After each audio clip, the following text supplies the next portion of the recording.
over there that that's accentuate that, right? Let's see.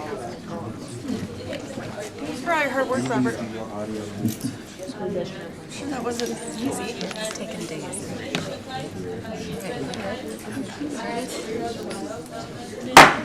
All right, welcome to board meeting. We are so glad to see all of you here. Oftentimes this room is empty, so thanks so much for being here tonight. We are going to start tonight with a reverence by our business administrator, Mr. Neil Stevens, and then we'll have our flag salute by board member Karen Cronin, and we'll go right into recognitions by Jamie.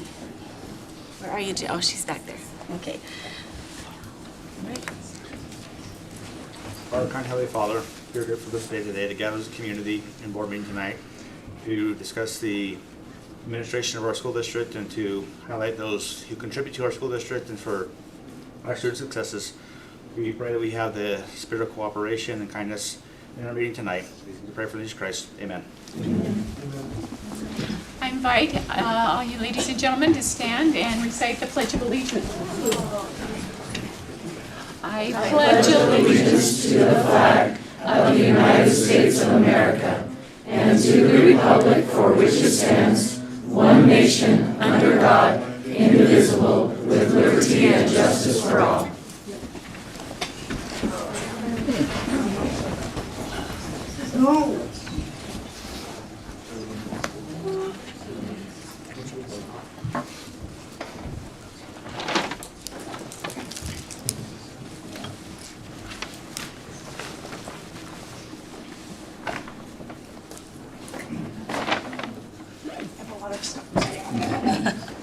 Okay, our first recognition. So last month was National School Board Appreciation Month. And so we just wanted to give our school board members an appreciation. And we have some C's candy to go with it, but the tag on it, I just want to read what it says. It says, "We see you and appreciate you. We see the hours you dedicate. We see the care behind each decision. We see the vision you bring to our schools. We see the challenges you navigate. We see the commitment you show to students, staff, and our community. We hope these C's candy bring a little sweetness to your day because we see your hard work and you deserve to be celebrated." So I just want to present that to you guys.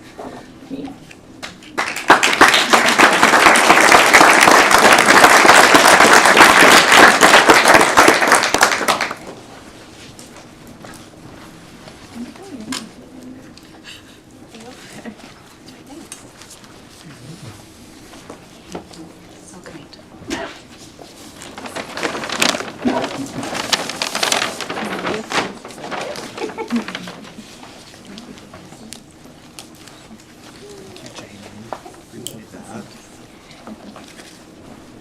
Okay, our next one is our C Award. So these people were nominated by their building administration for the C Initiative. And so we're going to have them come up here as we present this. So we have Haley Kilmer from Willard.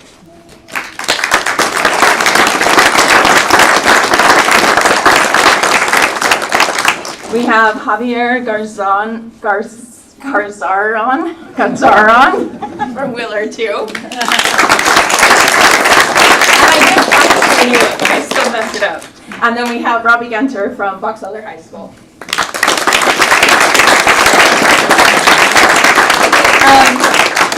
So Haley is a speech teacher at Willard Elementary. She's always present during their PLCs to help support the teachers.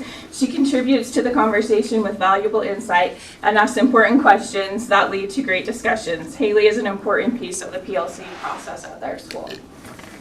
Javier is a DLI Spanish teacher at Willard. He is a great teacher and all the students love him. He has found ways to give extra support to their ELL students, even ones that are not in his class. His extra effort and care has helped these students and made it possible to build connections with a trusted adult in their building. And then Robbie Gunter is the Through the intentional acts and genuine commitment to people, Robbie has helped create a culture where staff feel valued, supported, and seen at Box Elder High School. His leadership reminds us that appreciation is not just an event, but a daily practice that strengthens our school and the people who serve them. So, you guys want to come over here?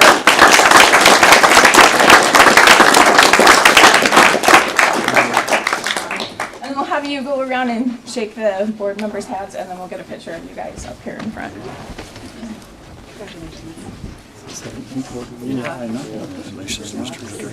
Thank you very much. Good job. Thank you for all you do.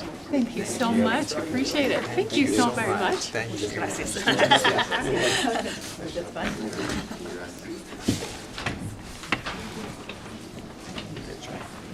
Okay, you're gonna be in the middle. You're gonna be over here because you're S.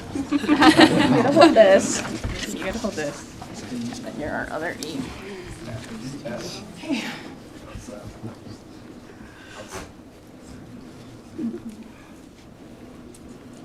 One, two, three. Okay, then hang on. We also have some C's for you, right? Sometime we should do this. Congratulations and thank you so much. You got it. Thank you so much. There's that. Thank you. Thank you very much.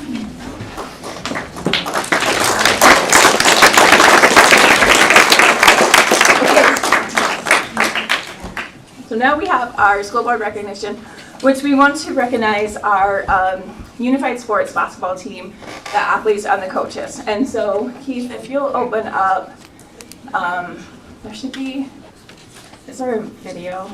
I think there's supposed to be a video, but anyway, just start opening up. This is some action shots of them at their unified sports basketball.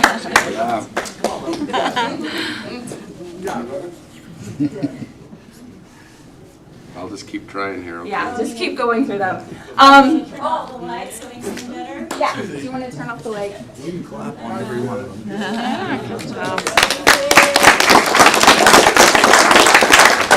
So this is a torch carrier.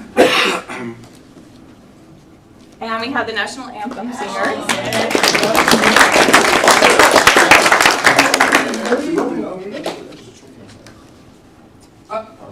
What's up? Oh no. I'm not touching nothing. It's coming back.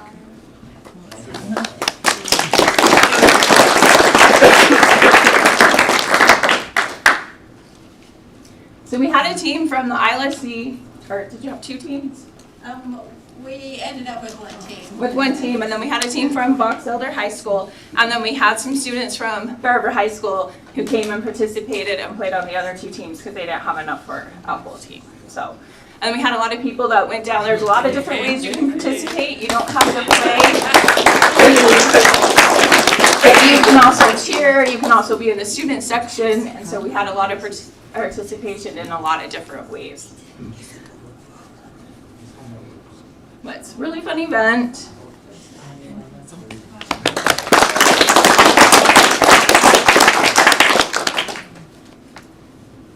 One of these is going to be a video. Well, it was supposed to, but maybe I'm running out of time. Maybe my husband didn't get it uploaded. That's what I was afraid of. Maybe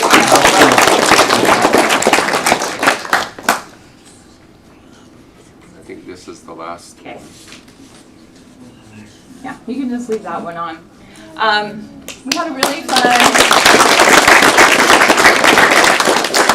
fun video of them coming in, which was really cool to watch. But if you'll turn those lights back on, I'm going to have their teachers and coaches come up.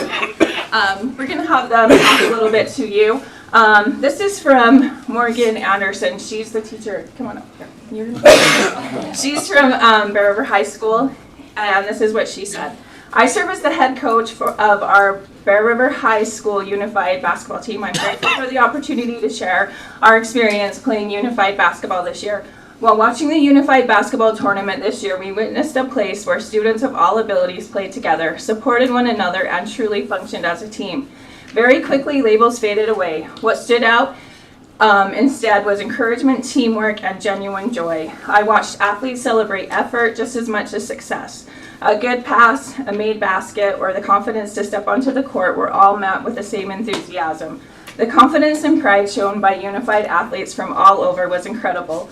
Our team ended up with only one athlete that competed, but the student said after this was the funnest basketball game ever. They had another student attending too, but they came and cheered their teammates and friends and were in the student section. They can't wait for next season to begin. They look forward to making it a more meaningful program each year, and they thank us for the continued support that creates belonging, opportunity, and growth for all students. So I'm going to let these two share their experience.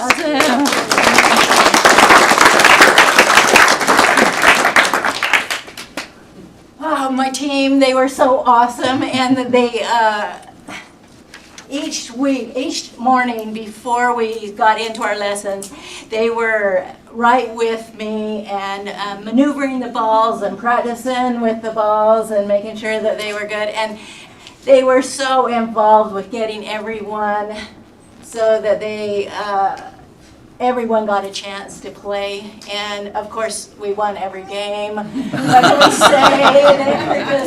say? They were so fun. And our unified partners are those who come and help us and play with us that don't have any disability. And it's just so awesome to have those unified partners with us. And it was awesome. I just love being the coach and playing with these guys. They're the best.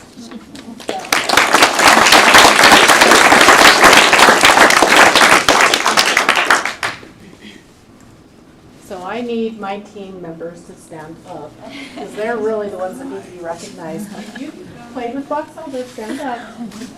Now it's the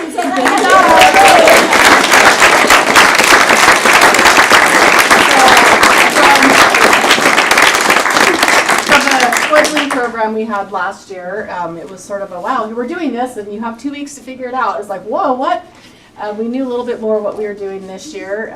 We had fantastic youth. We ended up taking 22 youth down to participate this last time that played in the games, and then some that just went with us to cheer and support their peers.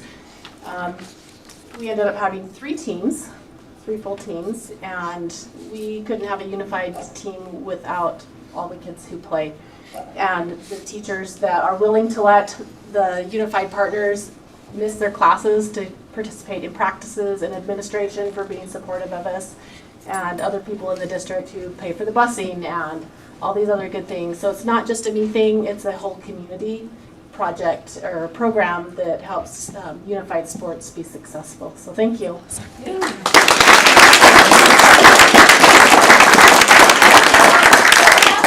Same ILSC team, stand up. We gotta.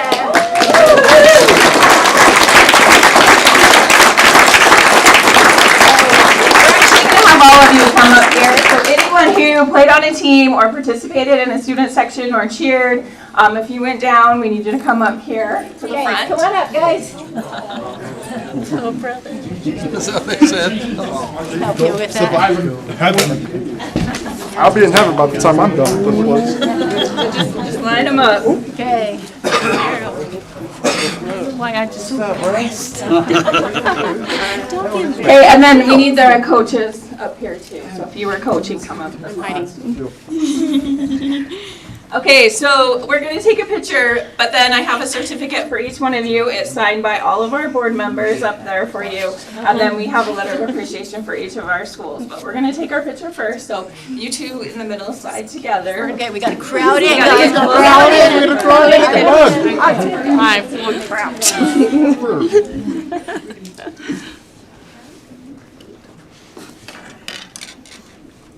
Okay. All right, best smiles. Okay, 1, 2, 3. Okay.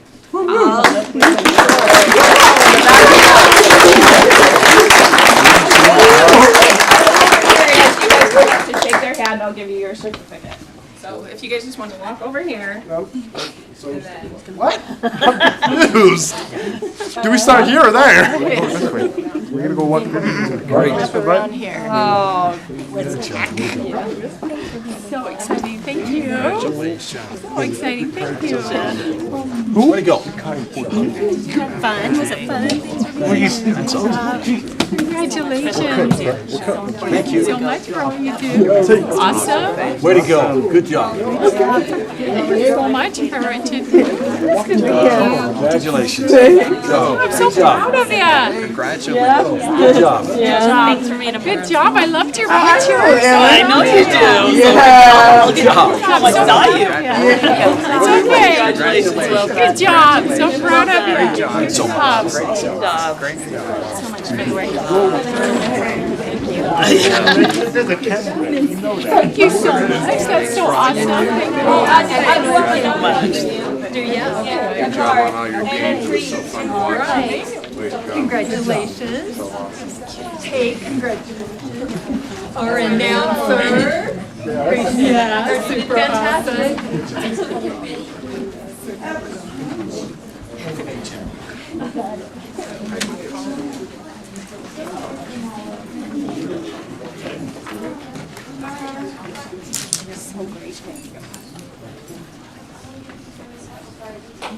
Thank you so much for being here. Yeah. If you would like to be done. That's part of the night. Okay, we're moving on to, we need an approval of the agenda. I move we approve the agenda. Second. Thank you. We have a motion and a second to approve the agenda. All those in favor say aye. Aye. Any opposed? Okay. We are moving on to the public comment section of our meeting, and if you'll give just a minute for me to get those lists. Keith's got it.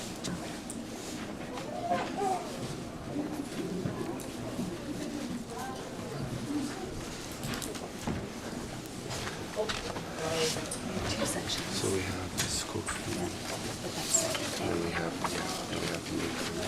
Thank you. Okay, so we have two different sections of public comment tonight. We have regular public comment, and then after that, we will do the public comment on the school fees. So we'll do those first ones. We have, it looks like 6 people here for that. I'm just going to read this statement. Hopefully you looked at it before when you signed up. But just so everyone is clear, the floor is open at this time for any residents of Box Elder County or staff members to address the Board of Education on items pertaining to education and or the operation of the school district. Participants will be given the opportunity to address the board in the order in which they have signed up. Patrons must state their name prior to making comments. Individual comments during this segment of the meeting are restricted to a maximum of 3 minutes. Group presentations are restricted to a maximum of 6 minutes. A majority of the group must be present at the time of public comment. Group members must be listed on the public comment sign-up sheet and the opening of the comment. Handouts may be used and distributed to board members. If handouts are distributed, all members of the board and district staff present should receive copies of all handouts. The board will not take final action or have discussion on items presented during public comments unless the item is already on the meeting agenda. If additional studies needed to respond adequately to the questions or comments, the resident may receive a written response. The written response may be read publicly at the next regular meeting of the board. Due to the rights of privacy of the employees of the district, the Board of Education will not allow public comments on specific employee assignments, employment, or performance at this time. Questions and complaints or charges against a particular employee are to be referred to the superintendent for action consistent with law and or district policy. All right, first we have Erin Nielsen.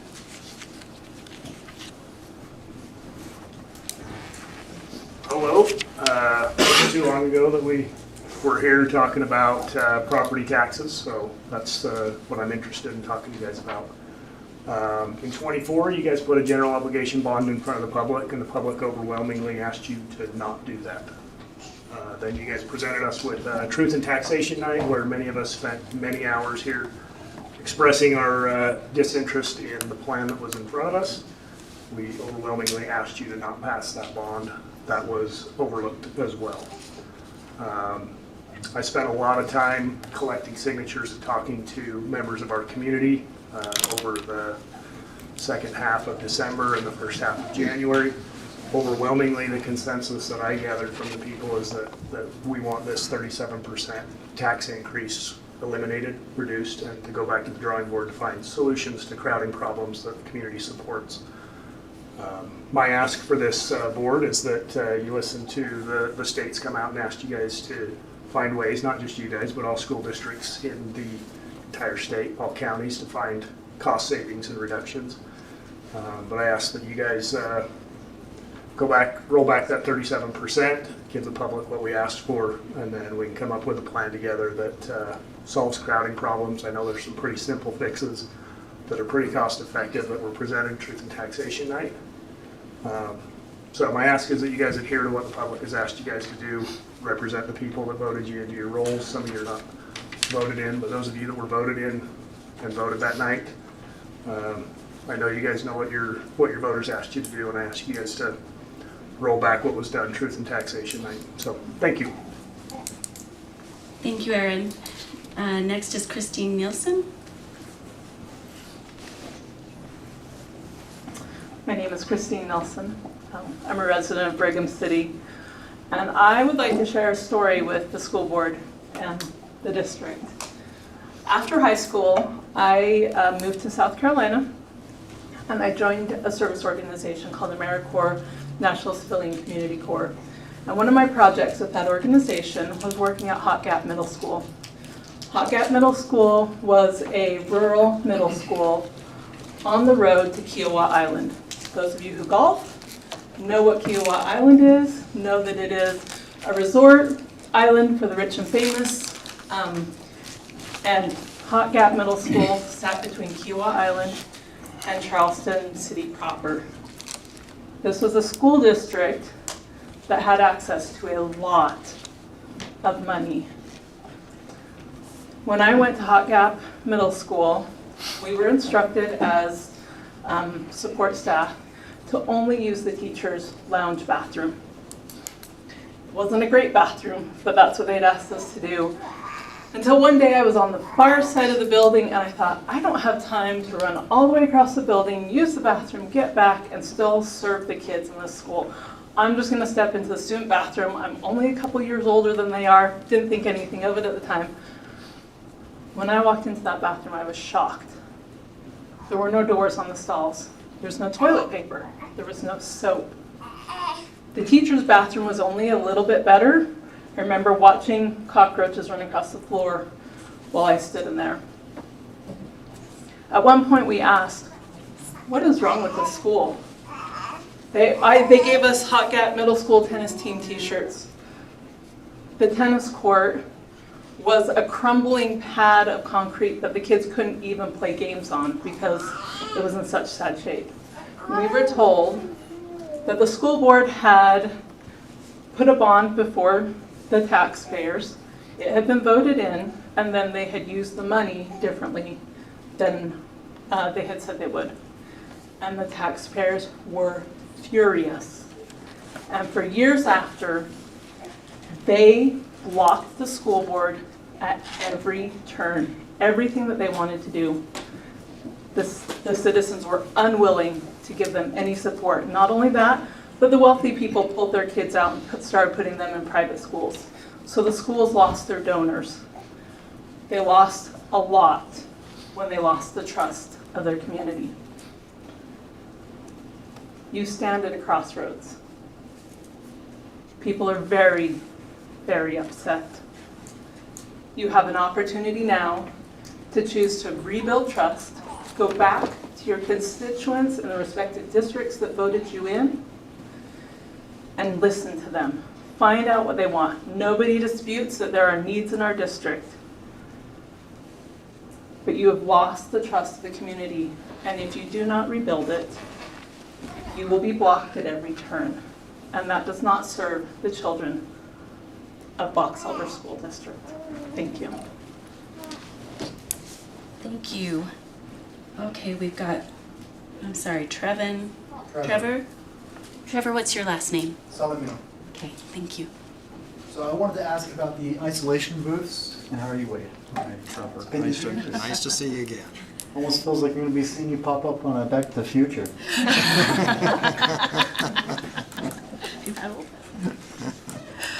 Yeah, I looked at the hair a little bit ago, and that's all that went through my head. What is that? That'd be a good time. So the isolation booths. Whenever I was younger, I was on an IEP program, and during that time I was with Miss Reader, and Wade here was my principal. Honestly, awesome guy, you know. But compared to like, I wanted to know how the elementary schools are put together right now for the isolation rooms and everything else. Because a year ago, there was a kid that was 15 that came forward about him and everything else. And honestly, the story that he told was a lot more tame than what I would remember. Because I remember that I would come into school in the mornings, and then I'd be eating breakfast, and the next thing I know is if I wasn't talking to you or if I wasn't talking to the lunch ladies, I would have my breakfast taken away and I would end up back inside the isolation room until I listened to their authority. But then again, it's like if you have an antagonizer coming after you, why would you listen to the person that's constantly antagonizing you? You know, for instance, psychology says that if there's one person you don't like, why would you want to listen to them? It's especially there for a 7-year-old. And I know I'm completely jumping completely off topic with it as well, because I don't have any notes prepared. This is kind of just instant. I just heard about the meeting and I thought I'd show up because past is the past, but we learned from it. There's no point in trying to reenact it or hold grudges or anything else. But I just wanted to know how the system changed over the past 20 years compared to whenever I was inside of them, because I still have scars in my armpit from being dragged all the way from the south side all the way to the east side, being held up and carried away by 2 teachers. So I just wanted to know how the system has changed over the years. So Trevor, as stated before, I'm not trying to, I Well, heard your question. It's Just a legitimate to, question. it is And absolutely, Garrett Gallagher and was you, on the news, and I'm just wondering, Sure. like, if there was anything that was enacted, like, all I need is a yes or no. your question will be answered, but not at this time. Okay. Just like the statement before, so we would be happy to arrange a meeting for you with any school district leader or any of us. I'd be happy to be there too, where we could discuss this, or we can reply in writing and it can be discussed maybe even next month's. But where it's not on the agenda, that's just how that It's goes. a little bit off course. But your question is definitely heard and you will be responded to. Okay. Okay, are you interested in meeting with us? Like, Yeah. on an, okay, all And right. honestly, catching up with Wade. What do you have for? Will you please give us your email address? Will you finish filling this out? And then, so that the district can get in touch with you. It's right. So if you'll just put, Homer cell. So email right here in the Homer cell. sure, that'd be great. And your cell phone. Tiffany, if there is a meeting, I'd be glad to be a part of that as well. All right. Okay? Thank you, Wade. Be more than happy.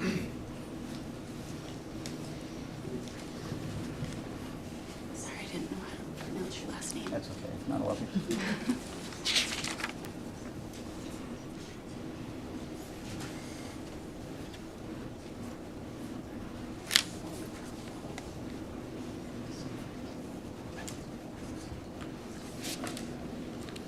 The administrative secretary will be in touch with you to line something up for you. Does that work? Yeah, because for that, it's just like,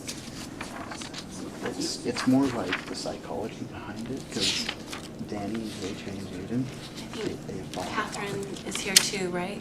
Our special ed Our director. special ed director would be there too. Okay? Like, socially, they can't do anything. All right. Thank you. Thank you. It sucks. Appreciate it. I appreciate your input and perspective. Nice to see you again, Trevor. It's good to see you. Tell your mom hi, okay? All right, thank you. Let's move on to Ben Soho.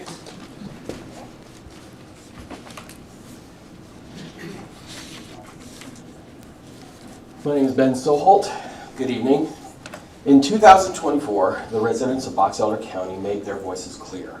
They voted down a $220 million bond. That vote was not casual. It reflected strong concern about a significant tax increase and about the financial direction of the district. More recently, many residents were concerned enough about the proposed lease revenue bond that they gathered the required signatures to place it on the ballot. That's 20% of registered voters. That is not obstruction. That is civic engagement. It shows that people care deeply about our schools and about how their tax dollars are used. Let me be clear. We understand the challenges that this district faces. Growth is real. Buildings age. Teachers deserve competitive pay. These are not small issues, and no one here is pretending they are easy to solve. We want our schools to succeed. We want safe buildings and strong academic outcomes. But we also want these challenges addressed responsibly and transparently. We are not here to fight the school district. We want to work with you. However, partnership requires communication. Many residents feel they do not have meaningful forum where questions can be asked and clearly answered, where financial assumptions, long-term projections, and alternatives can be openly discussed.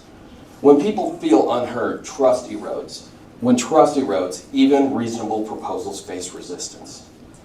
It is important to say this as well. Most residents do not object to helping pay for new buildings. A modest, manageable increase to address genuine needs is something many families are willing to shoulder.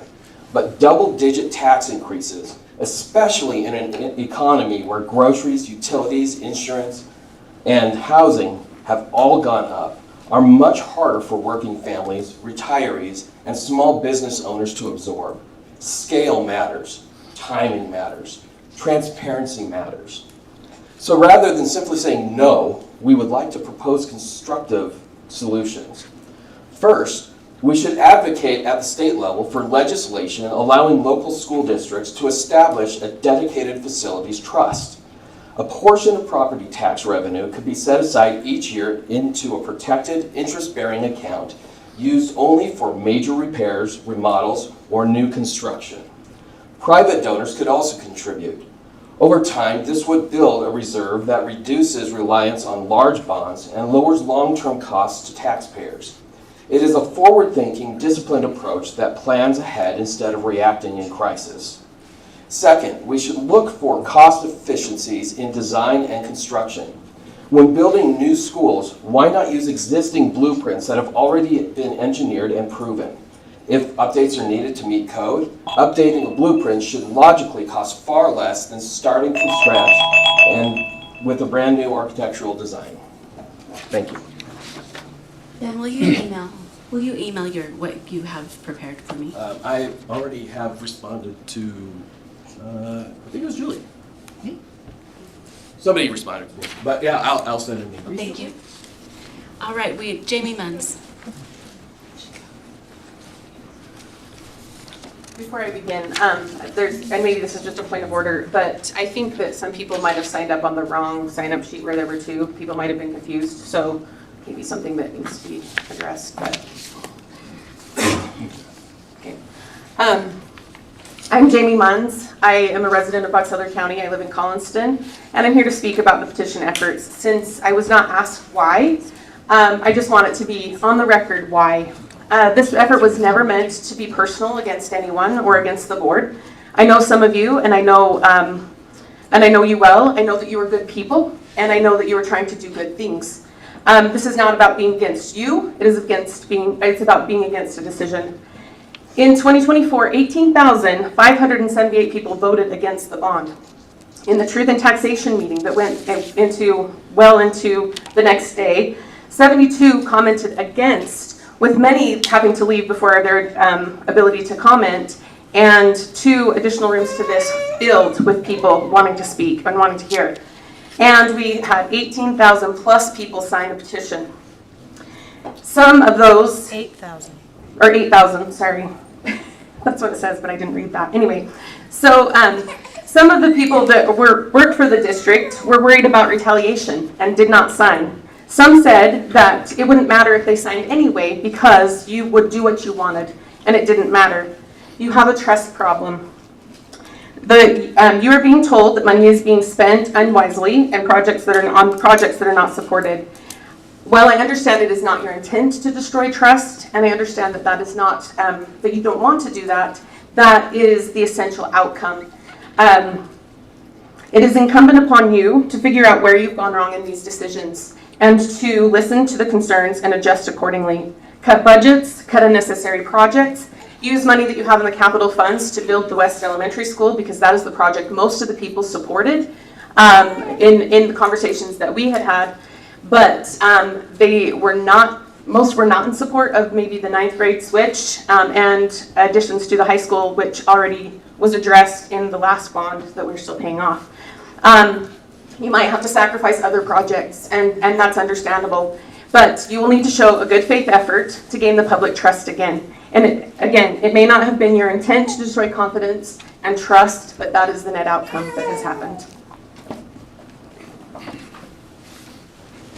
Thank you. All right. That is true for all of the signatures here. So there is no one here for the school fee public comment when we get to that portion. Okay. All right, Max Hansen. Thank you, Madam Chair, and hello, board members. My name is Max Hansen. I'm from the area between Riverside and Plymouth, and I'm here on behalf of my wife, Sheena Hansen, who would be here, but she's taking care of grandkids and taking my daughter to basketball practice. I'm here on behalf of my daughters, too. I'm a product of the public school system. I'm an attorney for 50 years now. I've been an attorney specializing in tax matters and real estate matters all over the United States. With that background, I've worked with a lot of public entities, and I understand the problems that you face, and I don't really envy the position you're in right now. I just have a few thoughts about this lease revenue bond, the general obligation bond issue that was put forth before, and the petition. I'm here in support of the petition that was submitted to y'all, and I urge you to roll back the taxes to cease any further activity on this lease revenue bond. It seems to me that in putting forth this lease revenue bond, you're basically unfortunately putting lipstick on a pig, sitting the pig down at the table and telling me that as a taxpayer that I've got to enjoy having dinner with the Queen of England. And you know, I'm concerned about that. I know that I want to commend Member Cronin for your comments that you made, I believe it was in the August meeting of 2025. And I echo the thoughts that you expressed at that time, and I appreciate the fact that you had the fortitude to do that. There's just two things that I want to focus on. Number one, I'm wondering how proactive this Board of Education is with the other entities in this jurisdiction, such as the zoning and planning commissions for the county and for the various towns and cities, and how proactive you've been with the economic development people. One of the things that I saw in the materials presented in support of the lease revenue bond was the fact that you were looking at 6,000 new doors in Tremont. You're looking at another 1,000 doors in Brigham City. You've got an atomic reactor supposedly coming here. You've got a potential AI facility out in Snowville or out west of Tremont.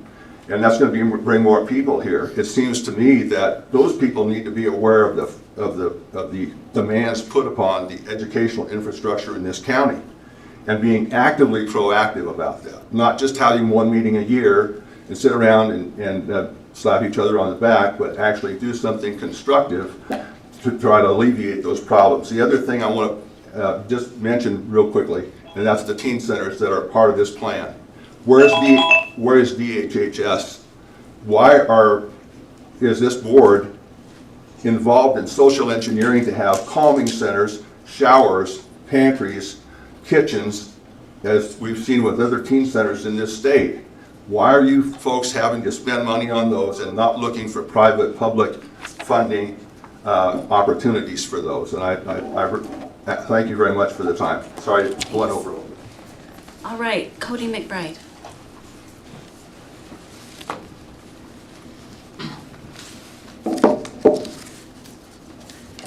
Good evening, I'm Cody McBride. I live in Tremont. I am a homeowner, so the taxes directly affect me. I pay the taxes, I paid them last year. I'm commenting today to provide feedback to the board about the request to know how to regain the public's trust. I noticed a Facebook post from my representative about that, so I'm trying to address that today. The simple answer is to listen to us when we're trying to tell you something through the way we vote or through the way we interact with the board. Allow me to explain a little bit. While I was gathering signatures for the lease revenue bond petition, I had the opportunity to speak to hundreds of members of the community. Many diverse opinions and concerns were expressed.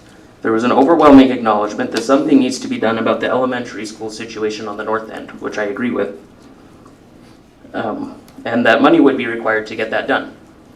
There was also an overwhelming sentiment against moving 9th grade to the high school and doing the remodels necessary to accomplish that. I was a little curious, so I did some research on the nearby districts. Cache, Logan, and Morgan districts have 9 through 12 in their high schools. Weber, Ogden, and Davis districts are exclusively 10 through 12 in all of their high schools. This seems to be a highly unpopular idea with the Box Elder School District populace, and one of the solutions I would propose is to reconsider the necessity of doing that. From a personal perspective, I attended a school that is 10 to 12. I took PE classes, including Fit for Life. That school has fewer physical education facilities than Bear River does currently. I don't know about Box Elder's facilities, but I assume they're the same since the proposals were the same for both high schools, or at least similar. Regardless, that school had more students than Bear River would if 9th grade were added to it. Our educational experience was not negatively affected by the lack of facilities. My personal recommendation for a solution is to reconsider that necessity, as I said before. The response of the majority of the community against the GO bond in 2024 and truth in taxation last summer, both were over 2/3 majority in both comments and voting. That should tell you that we cannot afford that much of a tax increase. We acknowledge the need to spend and occasionally to raise taxes. What we ask is to slow down, take care of the most important things first, and allow us all to work together to find the best solution for the students in a way that we all can afford. The way the truth in taxation and subsequent lease revenue bond felt was taking as much money as possible as soon as it could be had. That was where the trust broke down, at least for me. This should not be the case. Slow down, find the most important problems, and fix them using the taxes that your constituents can afford. Thank you. Thank you. And Luann Adams. I'm Luann Adams, and I'd just like to thank the superintendent, administration, the board members for allowing me to take a moment to speak. And I'd like to specifically thank Wade Hyde. It's kind of a Wade Hyde nod. But I had a problem not too long ago, and he took care of it in 15 minutes and made a difference in a child's life. So thank you for doing that. Thank you. I'm not going to go over what everyone said, but I think that, as you know, the public is angry right now. You are at a crisis. They are feeling like you're not listening to them, and you've lost their trust, quite frankly. And I'd like to see you get that back. And I think the first thing that you should do is roll those taxes back. The second thing I'd like to see you do is take a look at your budgets. I know I work for the state and the county and the city, and we had to cut our budgets back. And I've been across that table, just like you guys, and it's a hard thing to do, and I'm sure it's hard for you right now. But there's a way to fix this, and we can all come together and prioritize. I think public is confused. You know, that we had the bond, and then it failed, and then you still were going to do another bond, and it's like, how can they do this? So they didn't even understand, you know, how you can do that, which not all entities can do what you guys did. And then the other thing is, they're just, times are hard right now, and with taxes. So if you could do that and cut the budgets back. So my kids were in high school when you moved the 9th grade back into the junior high. And at that time, it was explained it was because of teen pregnancies. I'm not sure that that's changed if they moved. That was the explanation that we got at that time. And the other thing I'd like you to look at, I know we have a lot of growth, but you had a company that was here a couple of weeks ago, and they had a chart.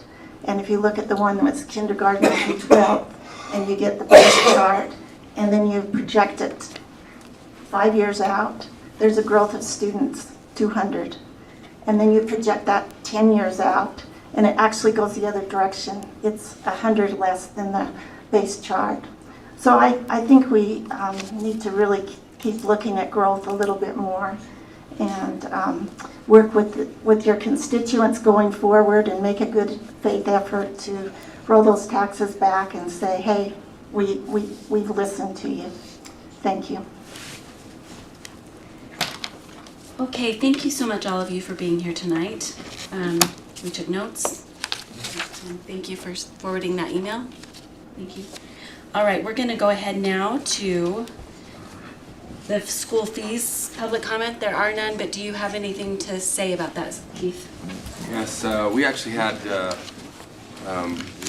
gentleman, Alan Park. He's a parent, but also a teacher at Box Elder Middle School. And he was just anxious about, the marching band going to 1,000. He was nervous that it potentially could take his child not to be able to participate because of such a large increase. I had another person who goes by Karen, not you, sorry. Anyway, all it has is Karen. It's sent from a phone, so I don't even know any context, but again, was really concerned. Once I heard those, I wanted to do a little extra digging, and so I worked with Mr. Gilmore at Box Elder High, as well as the band teacher. And from what is, I don't know if this has been updated, but what we found out is the marching band also has a color guard component. And so part of that 1,000 was for people that were part of the color guard. And we already have an approval for color guard, so we were able to pull those fees out. And so I just wanted to maybe just highlight just a couple of things if I could.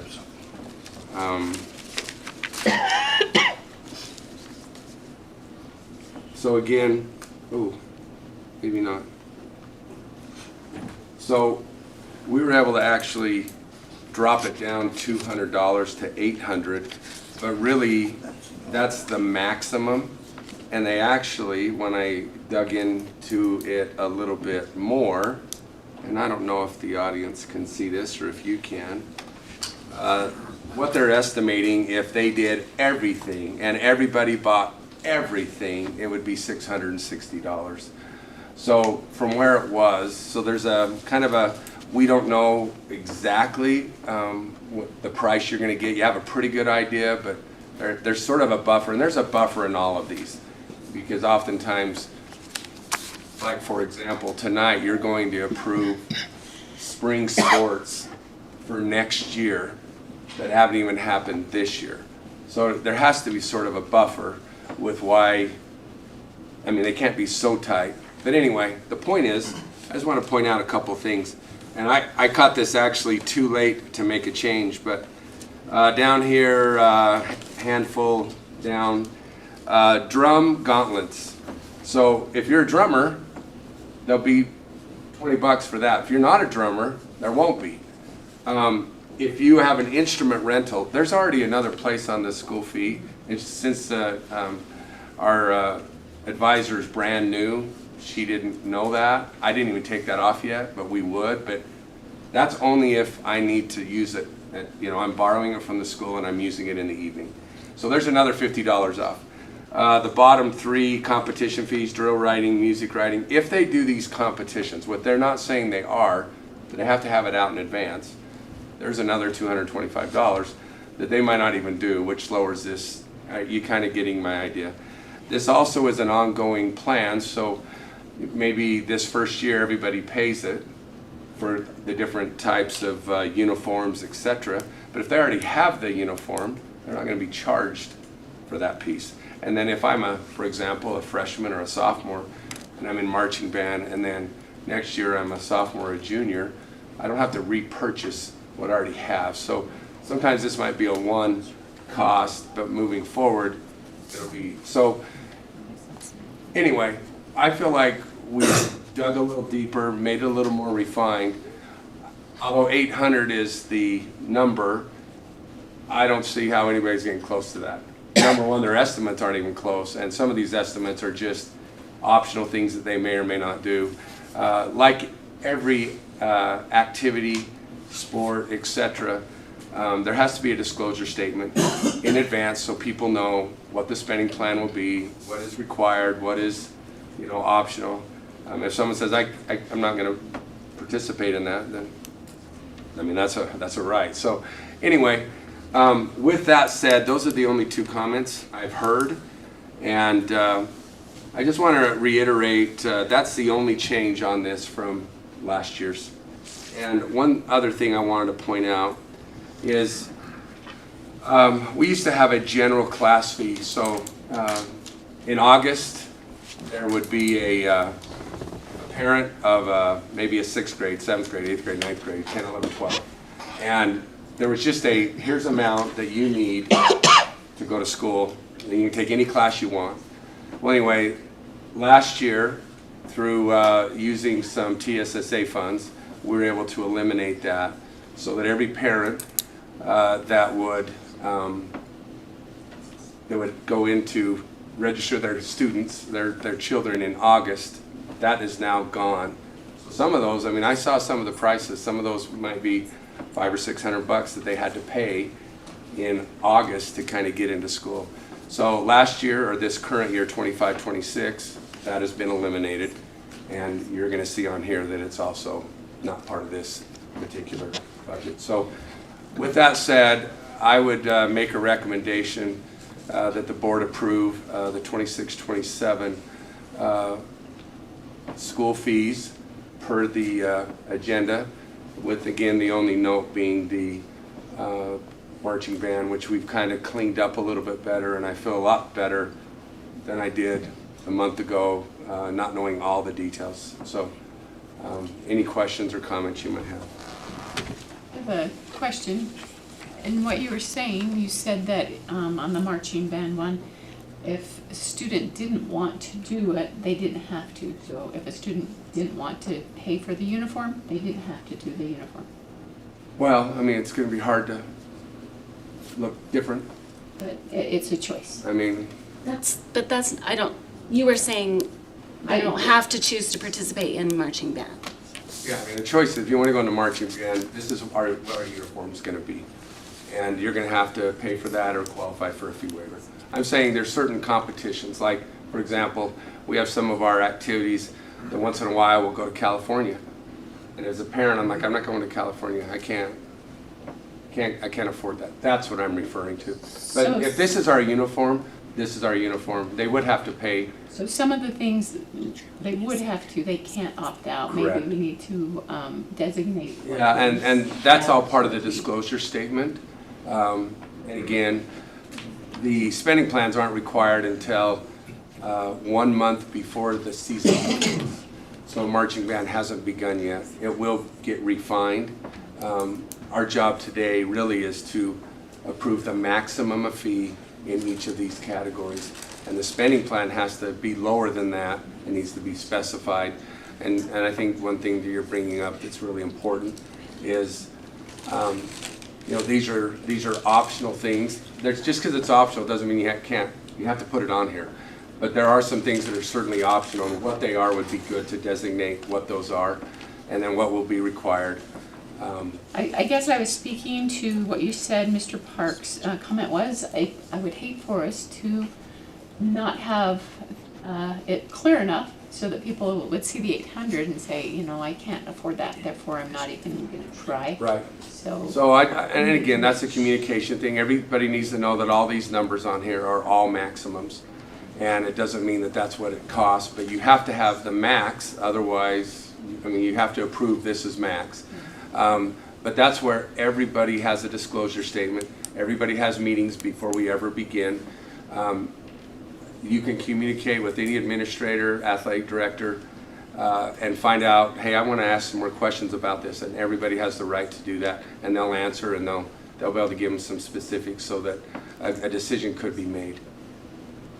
Keith, does this spreadsheet is available on our website? Because down at the bottom, like when you click on that like I was just looking at the Box Elder High School, so that's where marching Yeah. band is. Like, and then just that sheet you pulled up, that's available to anybody. Yeah, so I'll They just. can see what that, because I can say, I'm a drummer. So this right here So is. they can get more information and then clarify. This is call done for at every school site. It's also done in our district. So if I'm Box Elder School District and I go to students, that's the first thing you can see. Oh, that's not what I meant to do, by the way. If I want to go to families, it's the first thing you can see. So, I mean, it's available. We're not trying to hide it. Yeah. And you can ask any question, and our administrators will, you know, and even into the advisors, say, hey, clarify this. I'm a little anxious about this. We also haven't talked about fundraising. You know, sports do fundraise, activities, they do fundraising. And so that also, sometimes they'll do a group fundraiser, allow this to, hey, we just pulled this down because of what we made, maybe by $200 a person. And so now all of a sudden it's not $660, it's $400, or maybe it's $300. So this, I mean, that's all the details, but tonight really is, you know, that.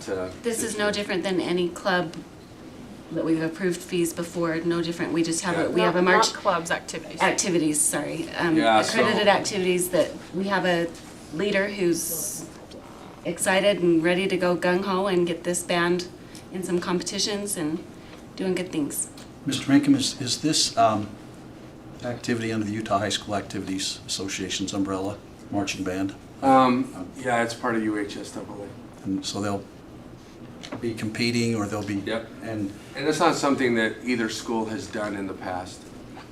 while I've got the mic, it's interesting how sometimes history in one's life repeats itself. Okay, now I'm in my 9th year here, but in my previous job I was the superintendent of Carbon School District. And Carbon School District has one high school, Carbon High School, and they have about 900 kids. They're a 3A. And there was a teacher who loved marching band, so he put a proposal together and actually came to the school district to buy the uniforms, the original uniforms. And as I sit here, it occurs to me that our football players and our basketball players and our track stars, now some of them don't have to have a lot of uniform like football, but they are purchased by the school district many years ago and then replaced. And so I think asking our students to actually pay for this is really quite a commitment that I think it's commendable if they want to do that, because I now watch Carbon High School quite regularly because I am friends on social media with 2 or 3 and they are now competing at the University of Utah and half times and some of those types of things. And so that's really commendable. I think that we're asking our students to pay for something that I really honestly feel like the school district should be paying for. But that's my opinion, but they didn't ask. And I will comment that this, just for your information and yours also, this is the school board's meeting for the public to be able to attend. It's not really an open forum back and forth for questions. So I've seen 2 hands, and that's not really the opportunity for you to comment is during public comment time. So it's not really an open forum right now unless the board would like to accept questions. I think the best way to get those questions answered is to send any of us an email. We'll send it on to the people in the district who have all the answers for you. That's the most effective way to get those things. I just wanted to share with Ms. Cronin what these forms look like on the parent side, so that she understands, as a parent, what I see when my kid participates in a sport. That was all I wanted to share with her. So. I was just going to say, psychology-wise, when people see the price tags, they're probably stuck not wanting to scroll down any farther. So As I said before, if you'll just communicate in an email or I'm sorry, we just have a whole agenda to get through. Okay, thank you. And all right, do we have a motion? I move that we approve the 2026-2027 Box Elder School District General Distribute Fees and Deposit Schedule as presented. I'll second.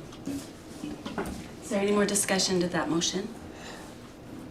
Okay, all those in favor say aye. Aye. Any opposed? All right, that motion passes. I'm gonna stop turning that on and off, sorry.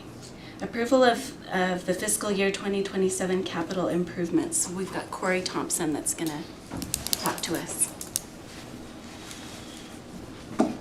Okay, Keith, could you bring up the spreadsheet? So that'd be it'd be the second one.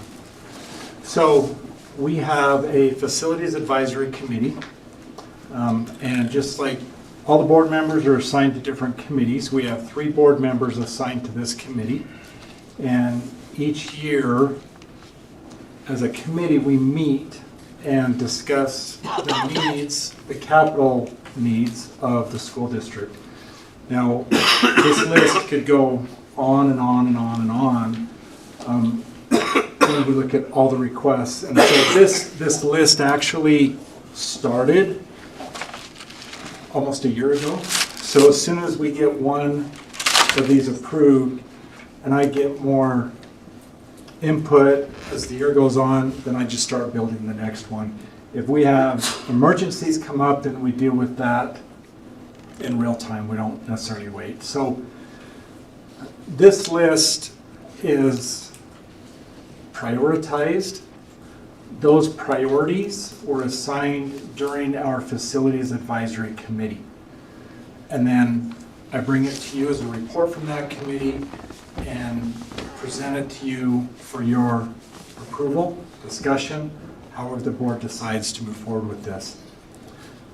So my understanding of this budget, it was first started to deal with roof repairs and parking lot repairs. And as that was years and years and years ago. That could be urban folklore, I don't know, but this has evolved into more items that need to be taken care of. This is one way that we do this. If it's a repair that goes on, I have a budget that we deal with repairs also. But these would be the suggested recommended yearly fiscal upgrades. And I'd like to go line by line on that, give a quick, just little synopsis, and then if you have questions, please ask. So the first one, ACHI, so Harris, is the first 2 lines. When we replace asphalt, the next year we seal coat that asphalt. It's kind of an insurance package. It helps that asphalt last longer. And you can see the price difference. So on the east parking lot at Harris, we replaced that asphalt last year. And now we would like to seal coat that, and these estimates come from our contractor. And so this is not a hard bid yet. Fingers crossed, typically, once we get the hard bid, it is less than this. But this is their estimate. To seal coat that asphalt that was laid new last year would be $6,120. In comparison, we need to now replace the asphalt on the west side of that school, and that estimate is $160,000. Corey, would you mind taking just a minute and talking about bids and our state procurement policy and that type of thing? Would you just take, that way would cover all these projects, just go down, that everybody will know exactly how we go about getting those bids. Okay. So when we purchase either an item or a service, we have different amounts, and I'm going to do a really poor job of explaining this when we have, Steven's over here that could do much better, but we have amounts that we have to go by, and that tells us how many bids we have to get. If it's a written bid, or it can just be over a Google search. Well, we have the same thing in facilities. And so that's what we do during the year. But on these capital upgrades, we have a construction manager, that's DWA Construction out of Logan. And we acquire that construction manager through an RFP process, just like we would any other major service. That is on a 3-year contract with an optional 2-year re-up. If they're happy with the situation, if we're happy with the situation, that it's all going well, then we can re-up for that additional 2 years. Last year was our end of our 3 years. We re-upped for another 2 years, and that contract will be up next year in 27. And at that point, we have to go back to the RFP process to obtain a contractor. They can apply again, or they can choose not to. But then these major projects, we have them oversee these projects because we run a very small department in facilities.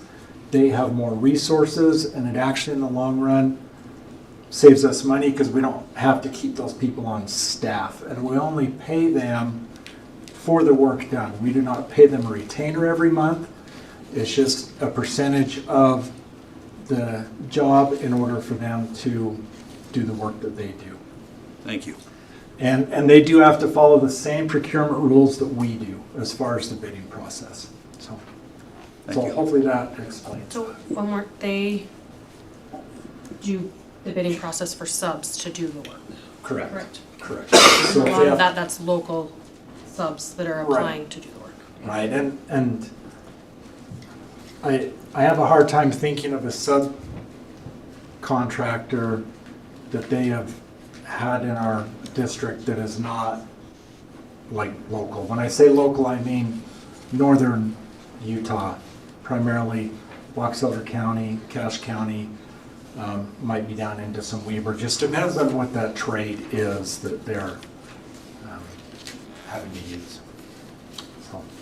So that's Harris Intermediate, and the committee assigned that as a high priority, just for the nature of upkeeping that asphalt before it gets worse and deteriorates. The next one is Young Intermediate, which is infill the southwest corner by the chiller with concrete. When we added air conditioning to ACYI, we had to put a chiller in, and there was a patch of grass next to that where we had to put the chiller. We lost the sprinkler system. It's just a patch of dirt. It's aesthetic, and so that's why it was assigned as a low priority. The next one, we need to re-roof the 2 classroom wings at Box Elder High School. The totals are up there. I don't need to go through. You can read those instead of me taking up that time. At both natatoriums, the swimming pool, there are times when we have to do maintenance on those. And so in the gutters, the stonework in the gutters, those need work in both natatoriums. It's something that was labeled as low priority because it's not going to be a leaking roof or major potholes. Could it go another year? Yes. Would it be good to do now? Yes, but that's a low priority.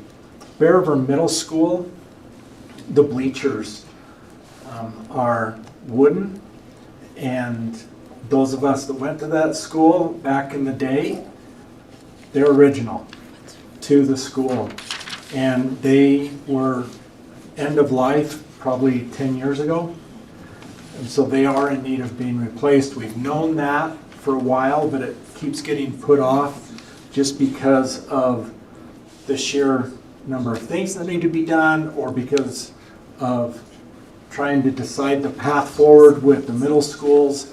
That's kind of got bumped, and that's what happens on some of these.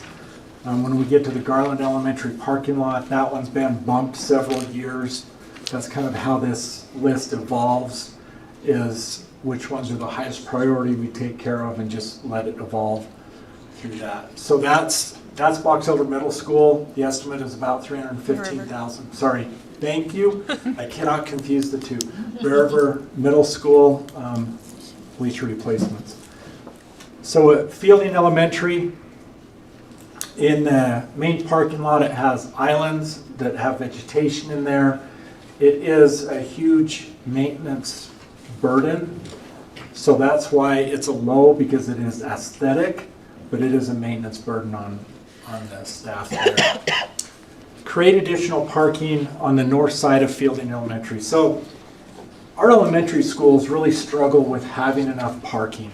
And the reason primarily is just the evolution of education. We have many more staff members at the buildings now than we used to, just for the support staff and the increased programs that we run. Fielding, when I've been up there, I can regularly count 15 to 20 or more cars that are parked on alongside of the road because the parking lot is full. So we'd like to provide off-road parking for the off-street parking for people coming to the school. Now, we'll never have enough parking for, say, a back-to-school night, or if there's a program or a play that people are coming to.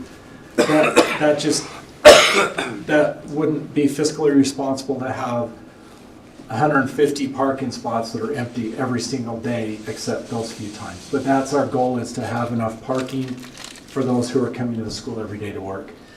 The next one, Garland Elementary, additional parking. When I'm up to Garland, I can regularly count 40 to 50 cars that are parked on the street for the same reason as Fielding. And then Garland Elementary, we replaced the playground asphalt last year. We'd like to seal coat that for the same reason this year. Then Garland, so Fielding, Garland, and 3 Mile Creek Elementary Schools are all the same floor plan, and they have computer labs that are tiered. Because of the need for general classrooms at Fielding, they needed an additional general classroom, and they decided we could put those computers on a cart, and that computer teacher can go into a classroom, which is not favorable either. But I look over at Mrs. West because she's over elementary. So at Fielding Elementary, we remodeled that computer lab to a general classroom. Because they're tiered and they are concrete tiers, it is quite a process. So we remove the millwork. They have to jackhammer out the concrete and then re-pour just the floor slab and then reinstall the millwork. So that's at Fielding. At Garland Elementary, that same year, the principal came to me about 2 weeks before school was to start, and she said, I just got another teacher. I don't know where to put them. Is it okay if we just do the same thing as Fielding and just have them in the computer lab? And of course, we didn't have time to remodel the room, so she just had that teacher go in there, pulled all the computers out. In those classrooms, there is similar to this board table for computers. So those students in that room do not have desks. And initially we thought, that's doable. There's going to be a teacher that's going to be fine with that in the building, and they've done it for a couple of years, but the response that we've received is this is not the best setup for an educational environment. You cannot do small groups. Students cannot rearrange into any project group that they're doing. And we thought about removing the permanent millwork and just having student desks, but because there is a tiered situation, if there are desks, all of us fidget, right? And those desks are going to fall off and people are going to trip. And so we have not removed that. So that's the thought for Garland Elementary. That's why it's a medium priority. And also 3 Mile Creek down the list, that same idea, and those are both medium priorities. The next one is McKinley Elementary, create additional parking for them. Same reason as the Fielding and Garland ideas, just we need more parking because otherwise they're parking in front of people's homes and just along the street. So Park Valley and Snowville, we replaced their asphalt last year and would like to seal coat those. 3 Mile Creek, infill the courtyard dirt areas. Same thing, it's aesthetic. It's a maintenance issue that just takes a lot of time, and we would like to infill those with concrete. Then 3 Mile Creek Elementary needs a new roof. Willard Elementary has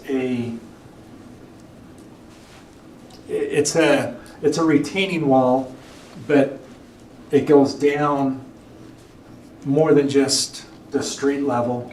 They're doing work on 89, and so the reason that that's on hold is to wait for all that construction work on 89 to be completed on both sides, and then we'd go in and do that. We need to seal coat a little bit of asphalt at Willard Elementary that was replaced last year. The vacant property maintenance.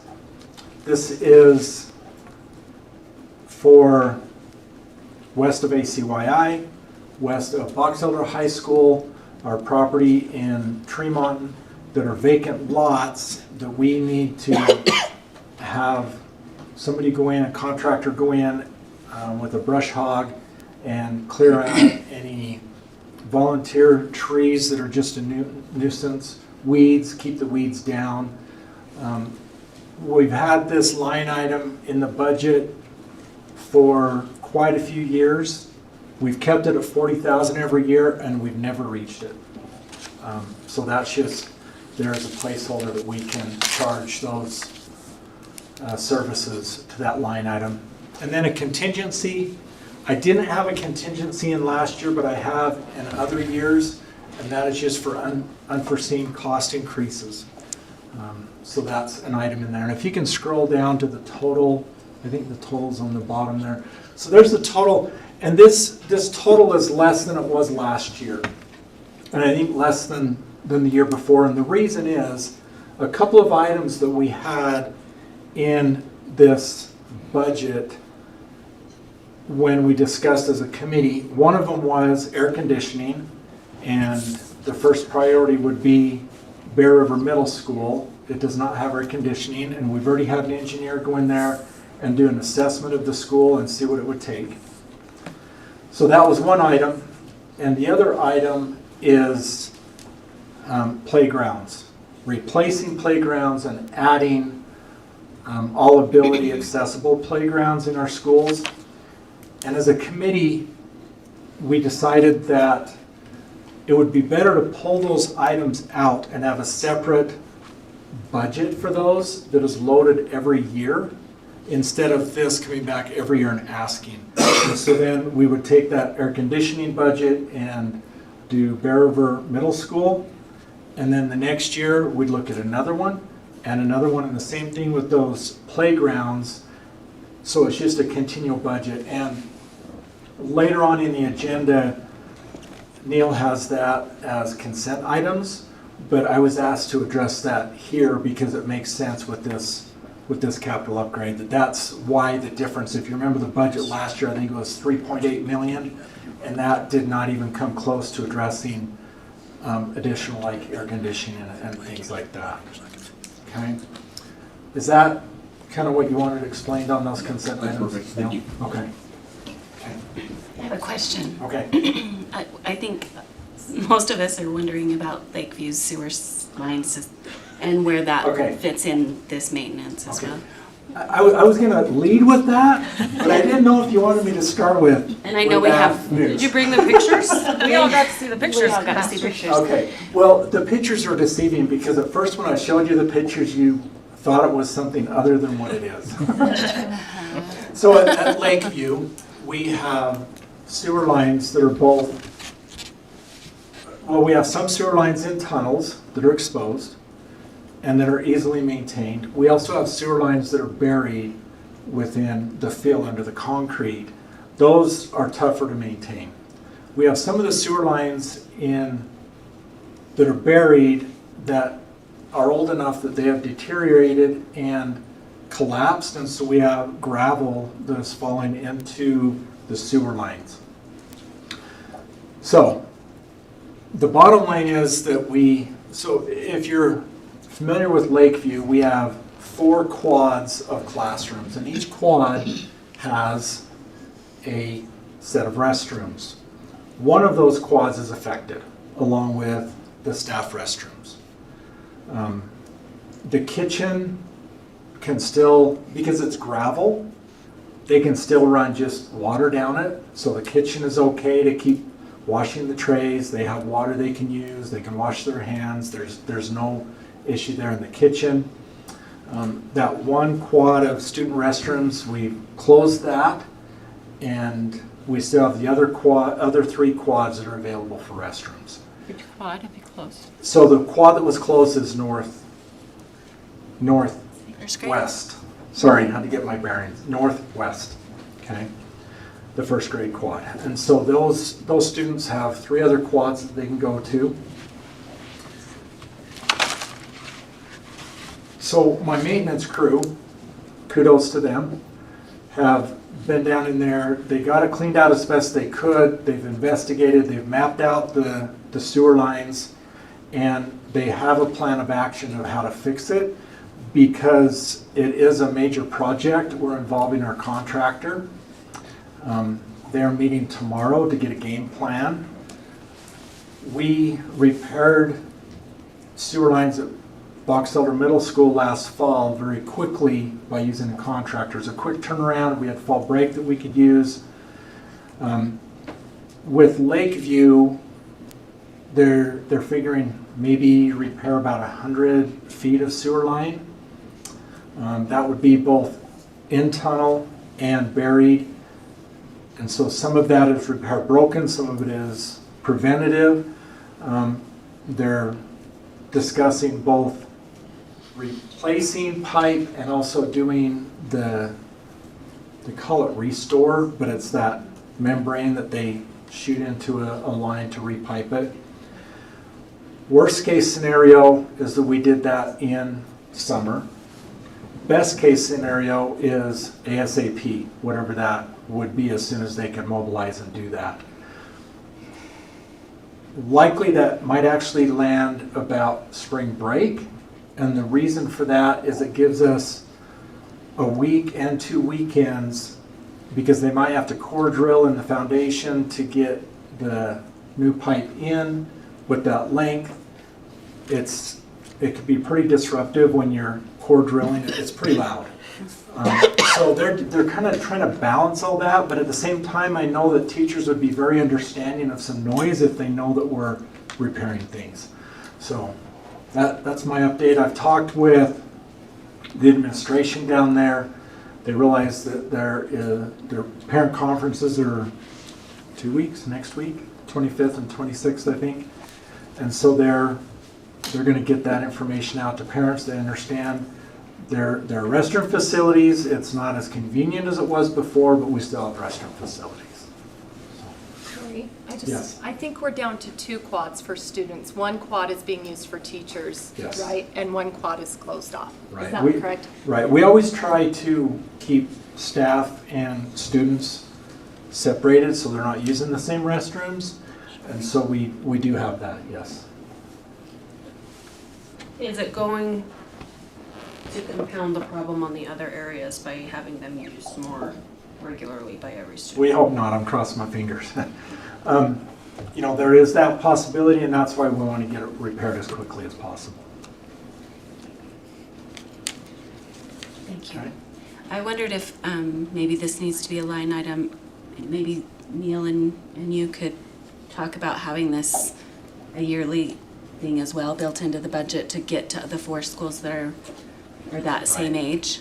You're talking about the plumbing or the air conditioning? Plumbing. Plumbing, okay. Yes, we can do that. Because there's Lakeview, North Park, and both middle schools, both middle correct? schools that have some original plumbing, correct? Correct.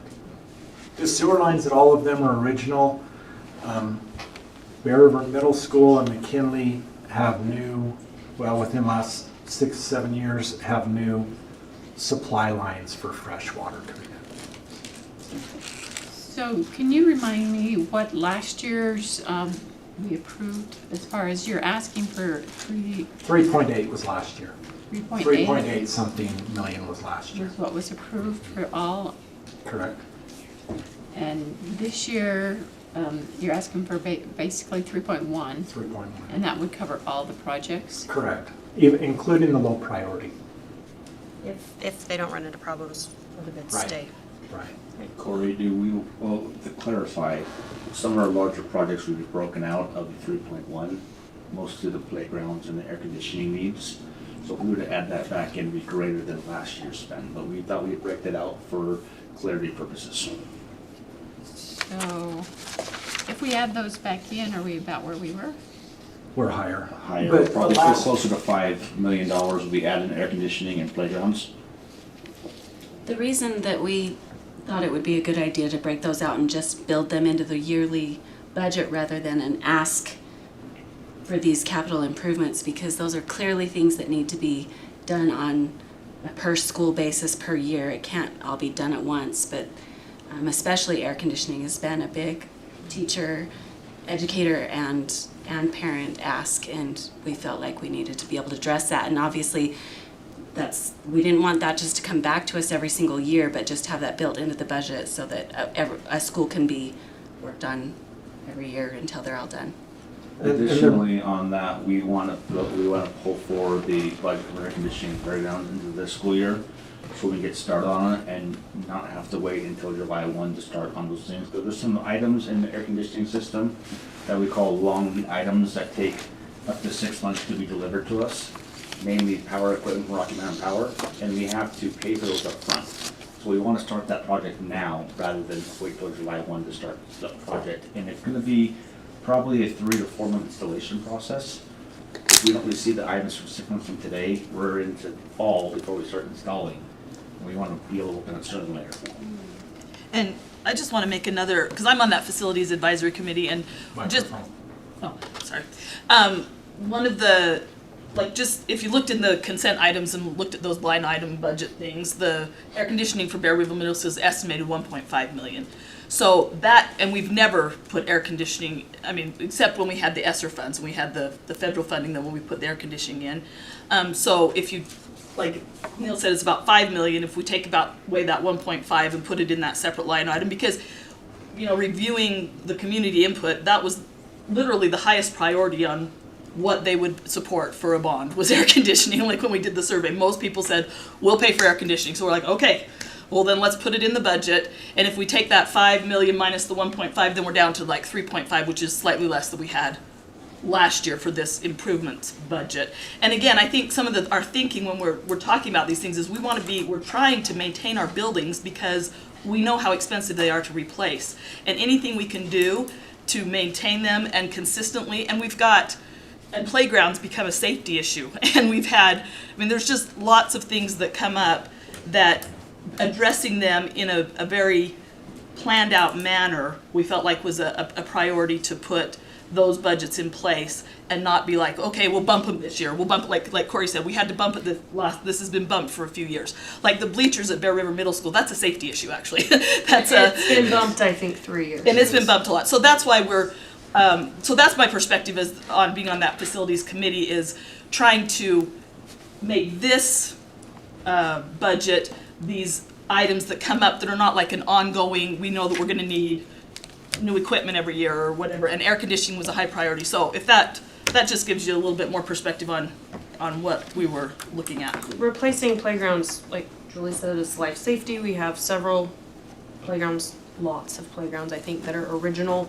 20, 30 years old, and they keep piecing them back together, and or closing whole sections of them so we can get things fixed. And so if we could tackle 1 or 2 a year, then that would be a long-term thing that we're just always making sure that things aren't falling apart. We're not real clear on what we're approving here. Are we approving the dollar figure because you're prioritizing high, low, medium, but they're all on here. So are we approving the total budget? And if things are, if something costs more, then you'll drop the lower priorities off? Is that how it works? Yes. So we're not necessarily approving that you're going to do every one of these things. Right. We're approving the budget, and these are the items, and then you're going to work the high priority issues first. And if you have enough funding, okay. Yep. That's a good clarification. Yeah, thank you. And as a note on the air conditioning, the reason that Bear River Middle School was chosen as the next priority is a couple of reasons. One, it's the last remaining secondary school that does not have air conditioning.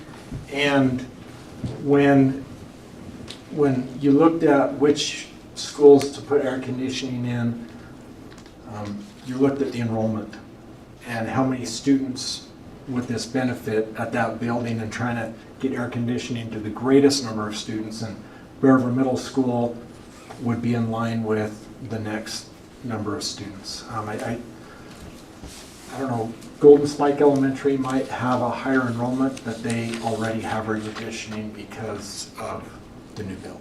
So just some clarification on that. One thing too I love about doing Bear River Middle School is there's not just an air conditioning issue, there's a power issue. Our teachers need more power to do the things, especially in sciences and foods, and there's different programs that need the power upgrade. So my questions aren't because I'm against them, I'm just trying to understand it. Sounds like, the facility committee has had the knowledge, so I'm just trying to catch up maybe to what you've already told them. But I just want to make sure, like Brian said, that I knew what we were approving. And then my last question is if we move the air conditioning up to do it sooner, do we need to adjust the budget? Do we have money in the budget to do that? We have money in the we have money in reserve to do that. There's a section consent item asking for additional budget for these items. So right now, it is not a budgeted item. We're asking to add it to the budget item. But that will be covered by fund reserve we already have in place. So that would be taking the money out of, I think you said last time we had like 27 million in our fund reserve? That's correct. So that would be taking money out of that. 27 million as the end of last fiscal year, so we work on a fiscal year basis. So as of June 30th last year, we had about $27 million in there. We continue to collect property taxes and other revenue in that fund. I project even with the air conditioning added to the budget, we'll probably end that year about $29 million. Mostly because in our tax collections, we have current year taxes. We also have past year taxes that were not paid that continue to flow in on an irregular basis. Based on prior collection years and trends, we'll increase the fund in there from taxes that are unpaid. Currently in our county, we have about a 94% on-time pay rate for property taxes. So the budget for the air conditioning, the 1.5 million, and the playground, $500,000, those two things, so taking $2 million out of the fund reserve. That's correct. To pay for those. Okay, thank you. Any other questions on this? Keith, can you go to the board recommendation? Yeah. Thank you. I move the proposed fiscal year 2027 budget for capital improvement projects be approved for $3,000. No, 3 million. Can I do it for $3,000? I wish we could do it. If we could do it for $3,000, I'd be on it. Thank you. $3,092,220. I second. Okay, is there any discussion? Any more questions, discussion to this motion? All right, all those in favor say aye. Aye. Any opposed? All right, that motion passes. Okay, Thank you for your explanation and your time, and no problem. appreciate Thank you. Maybe I should have said this during discussion, but I do appreciate that we're maintaining our buildings to make sure we can get as long of life as we can. All right, we are moving on to the approval of amendment to Discovery Elementary. TSSA. Oh, TSSA plan. Okay, so in their TSSA plan, they had allocated about $12,000 for professional development, planning to take their guiding coalition to a PLC conference and help them learn how to work effectively to increase student achievement.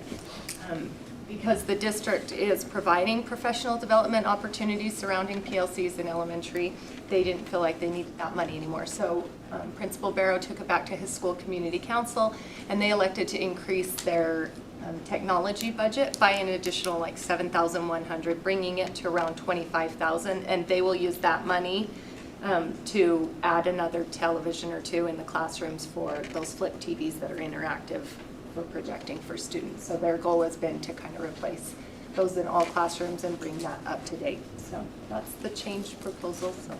Mrs. West, would you mind explaining what TSSA is and just where that fund comes from?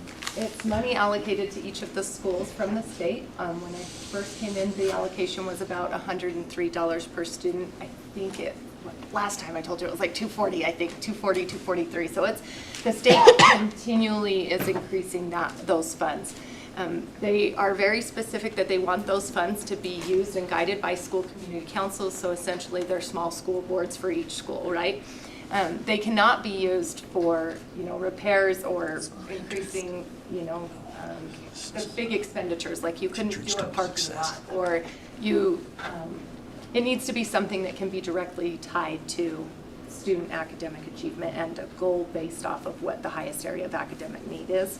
So the school community council gets to talk about how they'd like to see those funds spent. Originally, it kind of started with the school land trust funds, and then the TSSA budget was also added to that and under the same responsibility. Really, the school land trust is ran specifically by the school community council, and the TSSA plan can be more guided under the principal with input from the school community council, but most of our administrators take a lot of input from their school community councils. It's easiest to get the stakeholder input there. Thank you. Oh, and they're based off of academic goals, so it has to connect to the goal for the improvement. And it's called Teacher and Success. So Teacher Teacher and Student Success. Success Act. So if it doesn't affect kids and or our employees that help with that, it can't be spent. Okay, are we ready? Okay. I'll make a motion that the Box Elder School District Board of Education approve the Discovery Elementary School revision to their student success plans for the schools in the Box Elder School District for the 2025-26 school year. I'll second. Any questions, discussion to that motion? All those in favor, say aye. Aye. Any opposed? All right, that motion passes. Thank you. Number 4, under action items, so G4 is the approval of sale of property, but this will be voted on after the closed session. We'll come back into open session and do a vote on that. So we will go to line item H, information items. The first one we have from Superintendent Carlson. Okay, thank you. Every year, every 2 years, for those, I know the board knows this, but for the community and whatnot, superintendents and business administrators have 2-year contracts. And so it's just that time in my life where I need to announce to the board, so they have plenty of time to get my replacement, that I'll be retiring at the end of this contract year, June 30, 2020. What are we at, 26? And so I'm really excited about it, been awesome. I don't want to take a lot of time because I still have 4.5 months of hard work ahead of me, and I'm going to be sprinting at the end. So I just want, I need to announce that though, so the board has plenty of time. Generally, it's a good time of year to announce. It takes quite a while to send the announcement out to the state and the region, and it allows people to turn their resumes and their applications in. It's really it is a big process because this is my 3rd school district. And so with that, I'm announcing that I'll be done then. And our hope is, I've talked with the board already about having my replacement, hopefully, for the April board meeting. And then that'll be 2 months for them to kind of transist from their current job. And then July 1 is when my position will be filled by someone new.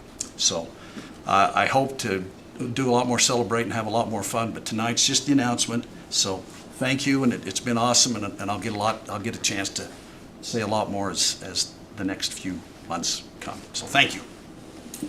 Superintendent, we appreciate the work that you do for our district, and we'll continue, I know, to work hard for this district until the last day. We appreciate you. All right, moving on to H2, our monthly financial support. Report, not support. He does support us with all the questions we ask. Neil. Thank you. The monthly financial report, there's nothing noteworthy here, really.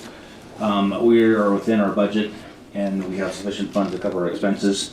We have collected about 90% of property taxes owed this year. We're within that range. Generally, we will receive the balance in the month of June. The month of June is so we're always 1 month behind the collection from the county. And so we're on the 5th or 8th of the month, the county sends us the collection from the prior month. So personal property taxes and business property taxes are due in the month of May. That means we'll receive the bulk of the remaining balance in the month of June, which is in this fiscal year. There are no concerns about the budget. We are within trends from prior years, and we continue to have a strong fiscal balance. Are there any questions on the particular line items? It's 13 pages, so if there's an area we want to talk about, but there's a lot if we want to talk about it. Can you point out just where the playground and the air conditioning line item will go? Yes, let me find that line item here. So it'll be in your capital expenditures, so Fund 32. Page 5. I think it's on page 5. Page 6, approximately between the 157 and 167 line item. So capital expenditures are all expenditures of equipment or items valued at least $2,500 per item. That's consistent with our board and state policy for capitalization. So all of our capital outlay tax revenue collected goes exclusively to that purpose. It may not be used for wages, salaries, or benefits other than purchasing capital equipment items. So Neil, is line 162 that what we just approved for next year, this year's budget, that 3.8? That's correct. Okay. Any other questions? Thank you for your time. Thank you, Neil. We appreciate you, the work that you do. Okay, board committee reports.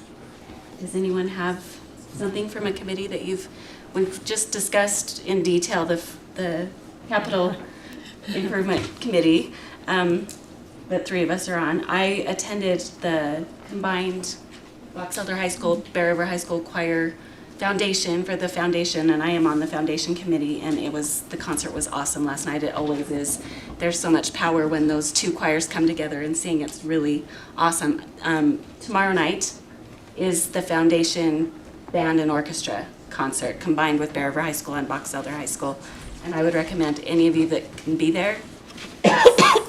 They do an awesome. It's at Box Elder High School. The choir concert this year was at Bear River High School, and anyway, it's pretty amazing. Very powerful. What time? Tomorrow night, do you know what?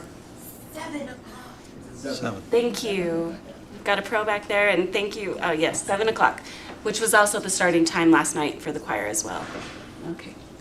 Anyway, thank you. Any other committee reports? Couple.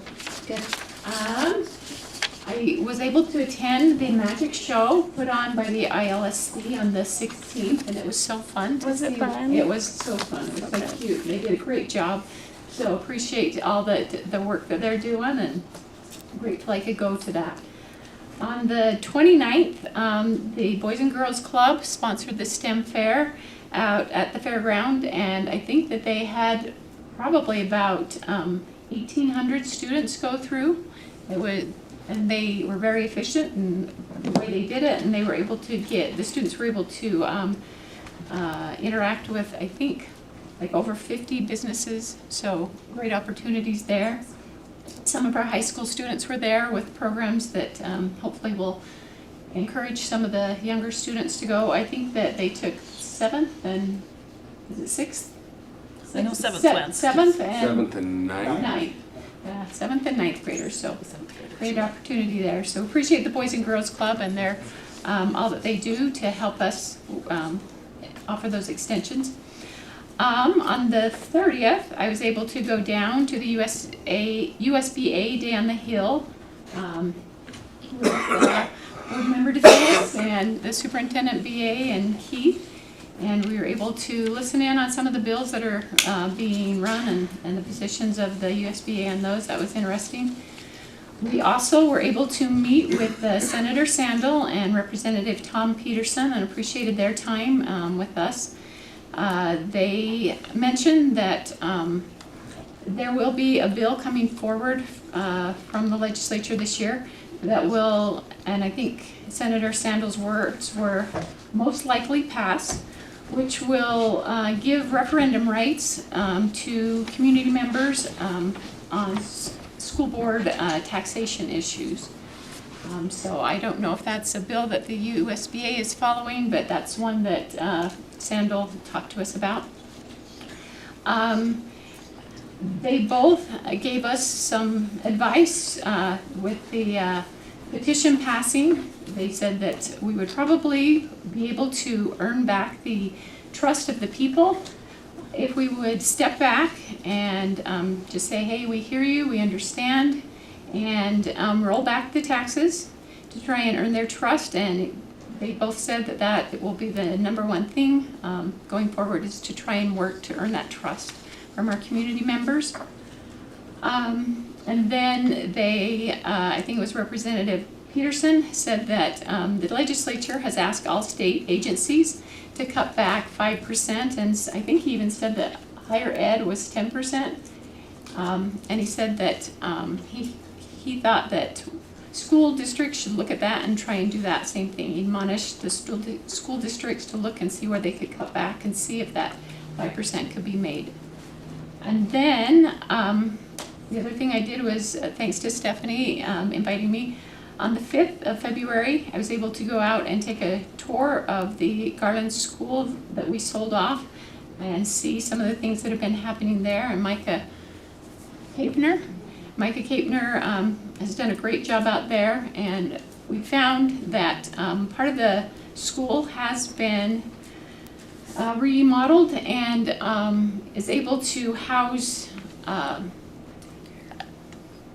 kids with disabilities, and they're using it also as a daycare, so they have infants, so they had to be able to meet even a higher standard of code inspection than our schools do. They called it a level I, is that right? And our schools have to meet at level E. So just showed that we can look at some of the buildings that we have and repurpose them, and that I think Micah said that he'd spent about $1.5 million to upgrade everything, and is being used in the community there. And so those were all things that were I was able to do over the past month, and appreciate the opportunity to participate in. Thank you. Anybody else? All right. How about our, let's see, student board member report? How are you doing down there, Michaela? Pretty good. Pretty good, right? I don't know.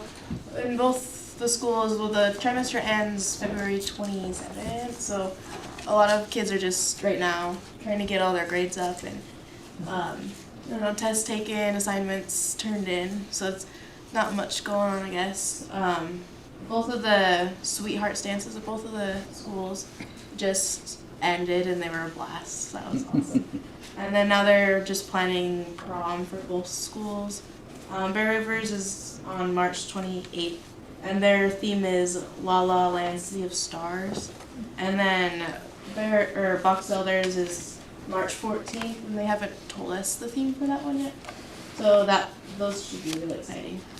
And I've been to a couple senior nights for all of the winter sports and that are coming to an end, I guess. And it's just kind of cool to see all of the students cheer on the seniors and wish them good luck as they finish off their season. Did you have your senior night for your Rockettes recently? Yeah, I had it on Friday. Oh, it was on Friday. I saw it on one of the social media posts, so congratulations. And that's a big deal to be able to say goodbye to your senior year, and because you participated so much. So yeah, that's pretty much about it. Thank you. We appreciate you filling us in on what's going on at the high schools. So thanks for what you do, and for keeping in touch with Bear River as well. You do a great job. All right, for number 4A is our January Employee Appreciation. I'm sure you've all had a chance to look over those names. We are so glad that these people are put before us every month, and so grateful for the work that they all do. And they're working hard and working with excellence, and I'm just so grateful, and I know I can speak for the whole board in saying so. And with that, we'll move to our policy review. Sorry, yes. I have to catch up because I just wanted. I also with the Garland walkthrough that we went through, I guess I just would also add that he's done a really good job changing that school. There are differences though between what we can do as a district versus what he was able to do. Is that accurate? the thing is I set that up because I thought it was really important to be able to see what we could possibly do with other schools. But they talk, and honestly, I try really hard to understand what they're saying, and I'm a stay-at-home mom. I don't understand a lot of things, so I did have Corey come with some of the other contractors that we have hired out as well. So I don't know if I can give him a chance to share, because I don't feel like I don't even know what I would. Can I pass that over to him to like reply to? I mean, to like share a little bit more on what the school is. Could we put that on the schedule for a future board meeting? Would that be all right? Where it's not on our agenda tonight, can we get a review from your point of view on that? Yeah, or as I suggested that night, it could be part of a work session. Yeah. The next work session. That'd be great. Because then it can just be more of a discussion rather than a report. Sure. So. Where Dwayne and Shane were there. Dwayne? You did. I'm so sorry. And Jane. Where they came with you. Shane, Lane, whatever. No, they are such good guys. I'm so sorry. Maybe they could come as well. Okay, so let's put that on the. Is that all right, Steph? Thank you, Stephanie. Yes, thank you. Okay, great. All right, we are to line item I, policy review. Do we have a motion? I make a motion that we pass the policies to be deleted and the policies for review with no changes. I'll second. Okay, we have a motion and a second. Any discussion to those? All right, all those in favor say aye. Aye. Any opposed? That motion passes. Let's move to the policies on first reading. I just have some clarification questions. On the focused graduation pathway 4059, I understand that as I read through it, it's different than a GED, but some of the things that will help them to get a full graduation is GED testing. Is that right? Yeah, so I knew this was going to be a question, so I'm glad you asked. So a focused graduation pathway. Right now, you can go towards a typical graduation diploma, whether that's a Baraber, Box Elder, or a kind of a state minimum at Sunrise. But some kids don't want to do that. So their two options are adult ed. Once they're at least 16 years old, they just go straight to adult ed, and they would never get a true high school diploma being adult ed. But some kids choose GED. Well, right now, currently, GED, once you go GED, that's it. There's no other option to come back. You can take all these GED prep, which Sunrise offers, and they're kind of the only one in the area. And so we have a lot of kids that will say, I'm going to take GED. However, with this state policy and change, if a kid says, I still want to graduate, but I'm so deep, I don't know if I can come out of this. They can actually prepare like they're taking the GED, and then you'll see in there, you get, if they pass the language arts part, or the math part, or the science part, or the social sciences part, they can actually earn credit by passing those tests. So they take that, plus what they've earned, they actually could come back and earn a diploma through this focused graduation pathway. So there are some requirements that they would have to have. Since no child, no high school kiddo has ever had the option to come back. Like, I'm done, I'm going GED. It'll be a case by case, communicate with parents, these students, and say, hey, there's still an option for you if you're interested. You're going to have to do this anyway for your GED, but if you pass that and you take what you've already currently earned in previous grades, you can see that they're not even eligible till their junior year. They may go, hey, I'm closed. And if I do that, now I can get this focused graduation. And if I read the policy right, they would still be enrolled at the high school while they're doing it. Yeah. And so I think it's now I something will a great idea. state this. it is true, but if there's still two types of diplomas, and if you're going to get a 24-credit diploma, they will eventually have to transfer to Sunrise. If they're going to get a 30-credit diploma, that'll be at Bear River Box Elder. But again, they can practice for their ACT, or excuse me, their GED, still stay enrolled in their courses. The reality is a lot of those kids, they've said, hey, I'm not winning here, and I'm pretty much done with school. So wanting to stay in the school, and it's hard to tell if that's still going to be a big enough carrot. But I do like the idea of possibly getting to a 24-credit, state minimum diploma, and I think this will benefit a few kids that are like, oh, I didn't even know there was an option here. I'm going to take my GED. It's a good way to earn credit, come back with what I've already earned, and I can maybe hit that 24. I would be shocked if it's the 30. So my thought would be this would probably be mostly at Sunrise High School. So, no, go ahead. So have other districts use this, or This is brand new. It's never happened. This is rolled out across the state. So you're going to see it's all red. Yeah. It's because no one's ever done it. And we'd like to give an option for our kids to see if some of them would be willing as an option to do this. And don't know. I guess we can just kind of keep the board informed if we get some people that would like to participate in this. That'd be interesting. So I have a quick question. So when I was reading it, like the GED, like if you pass the language, then you get your 4 credits of language arts. If you pass your math, you get your 3, like those graduation requirements. What if they pass 9th grade language arts? If they can't, that doesn't count for like an elective credit. That would just, do you see what I'm saying? Like if I get my 4 credits of language arts for the GED, but I had 1 credit for language arts 9th grade, do I have 5 credits or do I still just have 4? No, you'd have 5.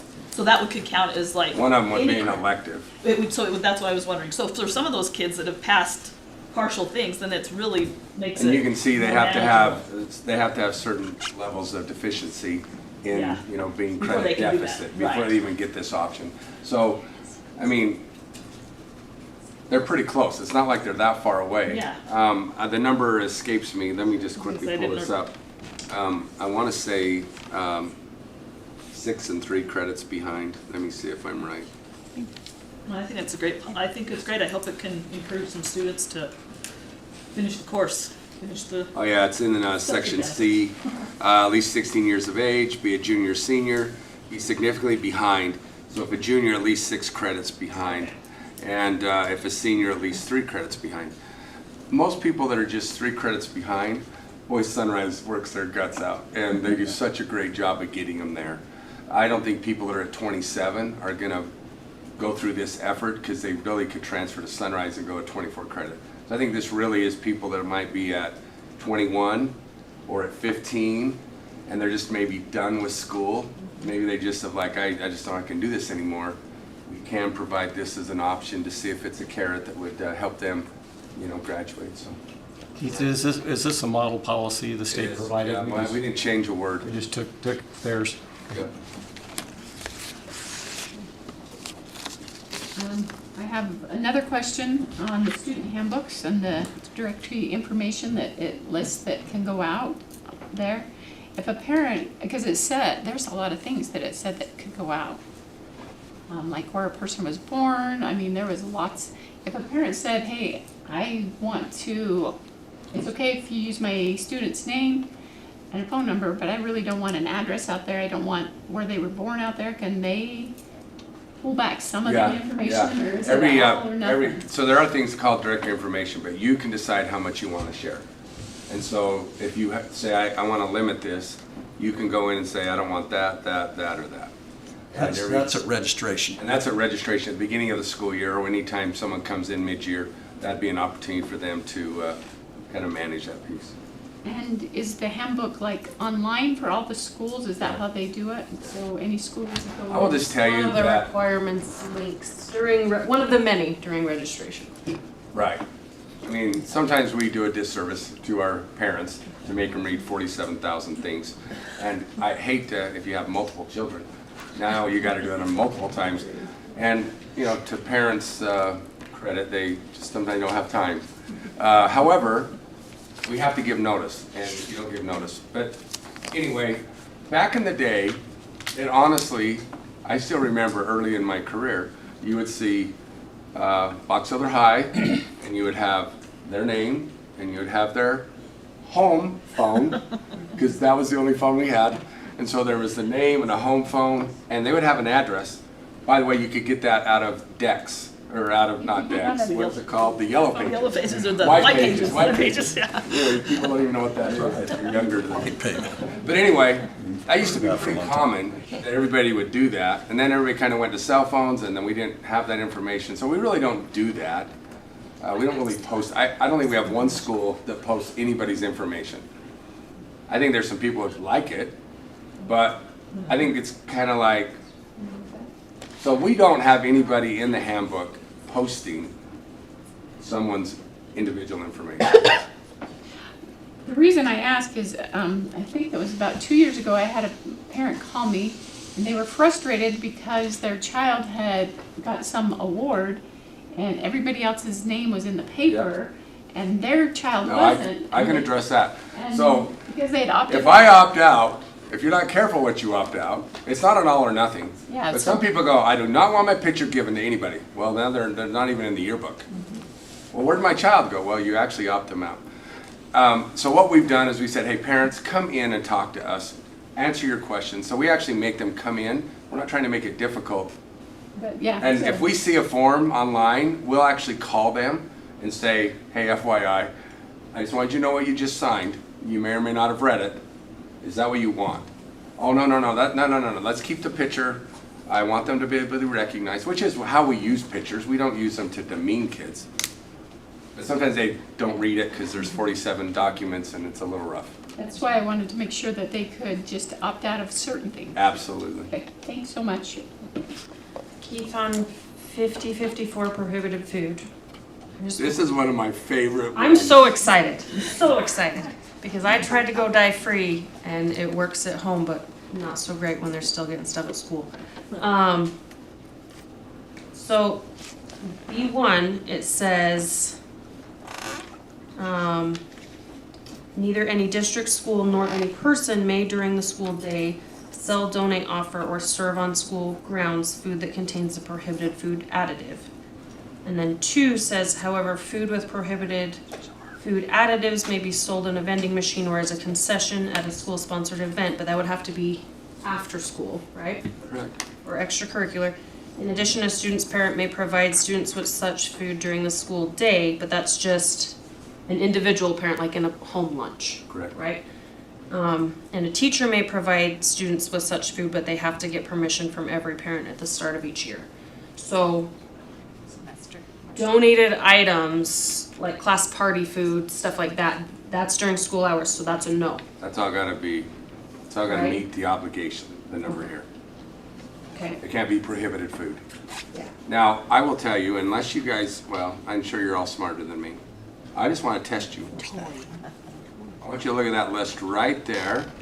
I want you to tell me if you know which foods contain these items.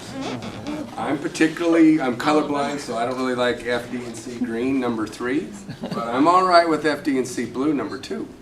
But I don't know what that means. And one thing that Neil and his staff has done is we don't buy any of this stuff to serve for our child nutrition lunches. None of this stuff is, we just don't buy things that have this.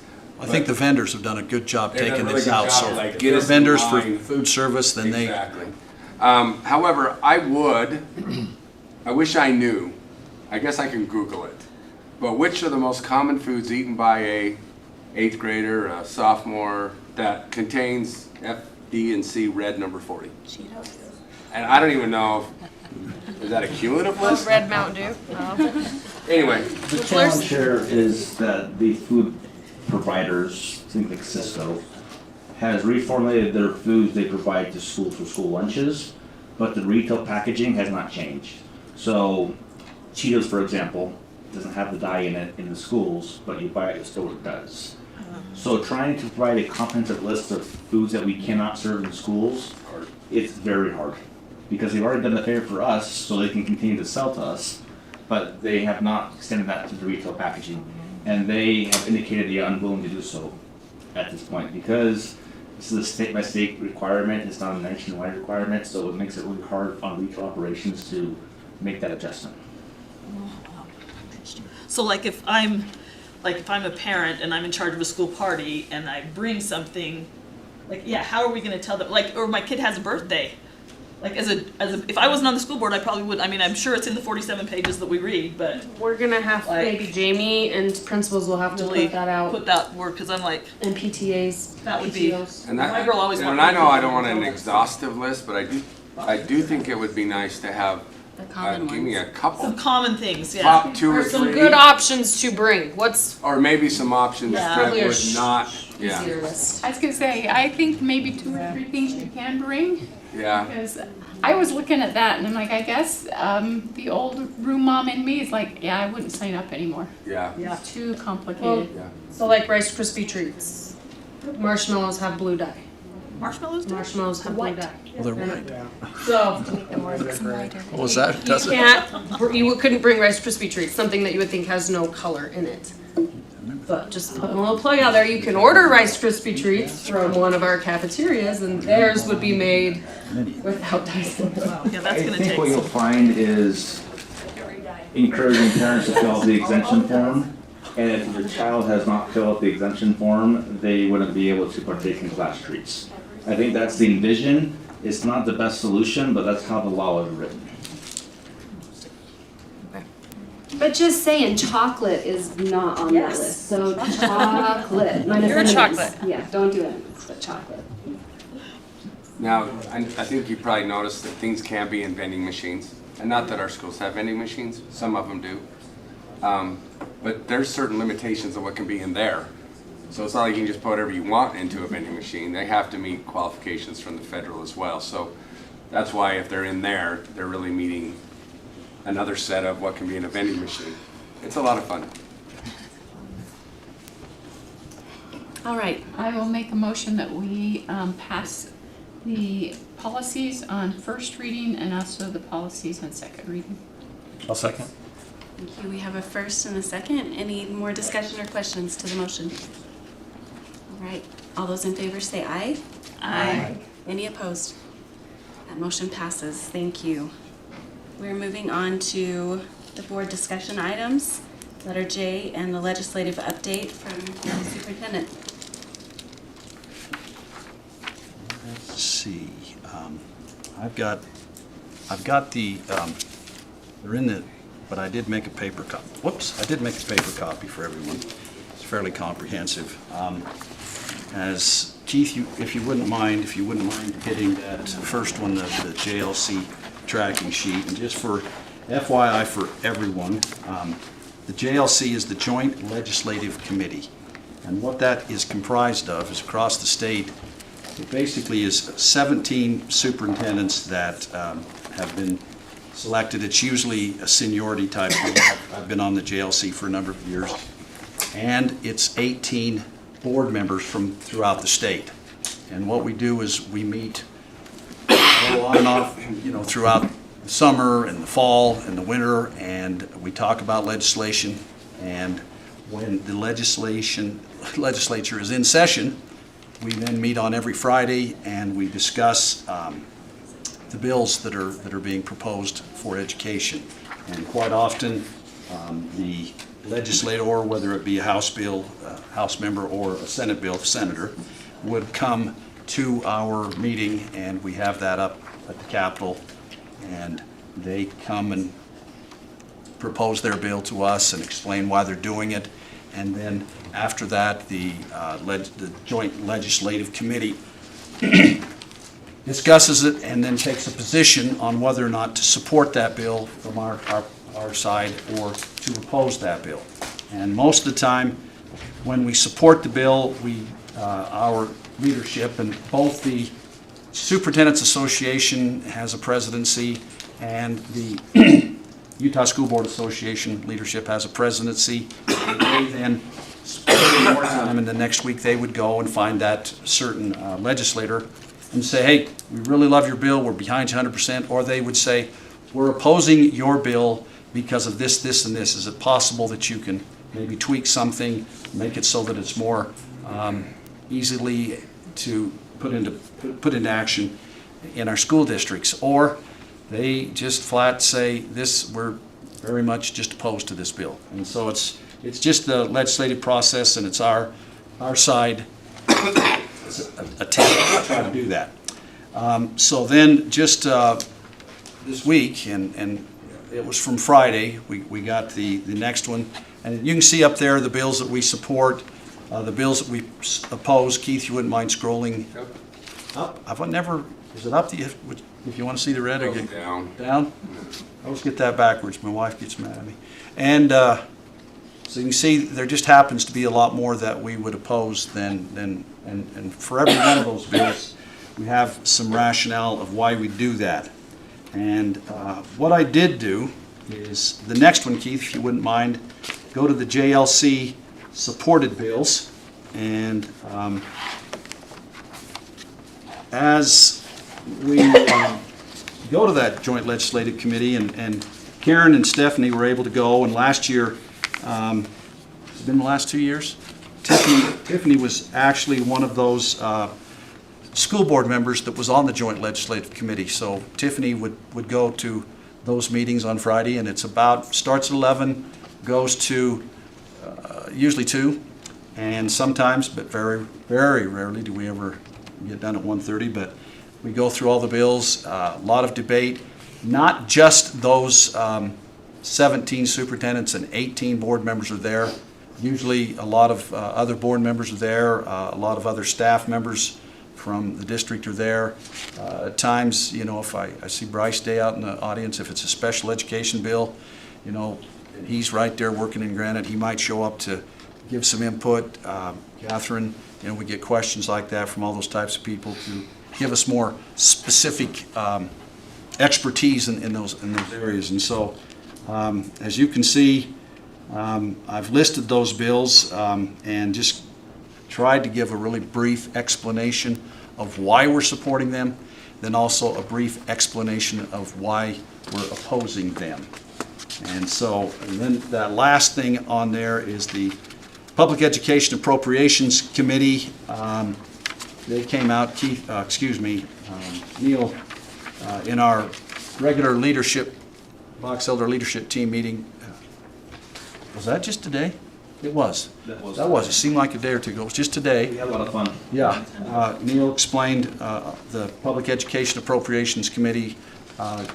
They get together with their committee, senators and House members, and they then take these bills and talking points, and they go forward out of the committee and send their recommendations forward that way. And so I guess what I'm going to do here is just open it up to questions, and between all of us, Keith I know has taken time, certain ones that are very secondary specific, and over the years he's been highly involved. I will tell you this, that's not Heidi Jo West anymore at that desk. Heidi Jo, in order to use as much as she could out of Monday's holiday, she got with her sisters, and they're heading tonight for a sisters cruise, and they're leaving on a flight a little bit later tonight. So Karina said she'd step in and help with some of the minutes. So that's why she's there. So that's why. So some of these are very specific, and it just helps a lot to have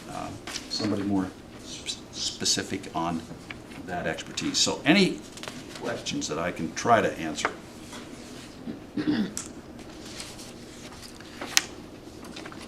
I think one of the hot ones, and I'll just say this, and at the top of my head, I apologize, I could look quick, but many of you may or may not know that the governor came out, I guess 4 months ago, and along with a lot of philanthropists have chosen to make a real push for literacy in the elementaries. And there's been states throughout the nation that have taken this same approach, and what their approach is third grade retention if you do not meet the standard in the third grade for reading. And at first glance, I would suppose many of you, I think the board members have heard this, but many of you, in the audience or when you first hear that, would gasp.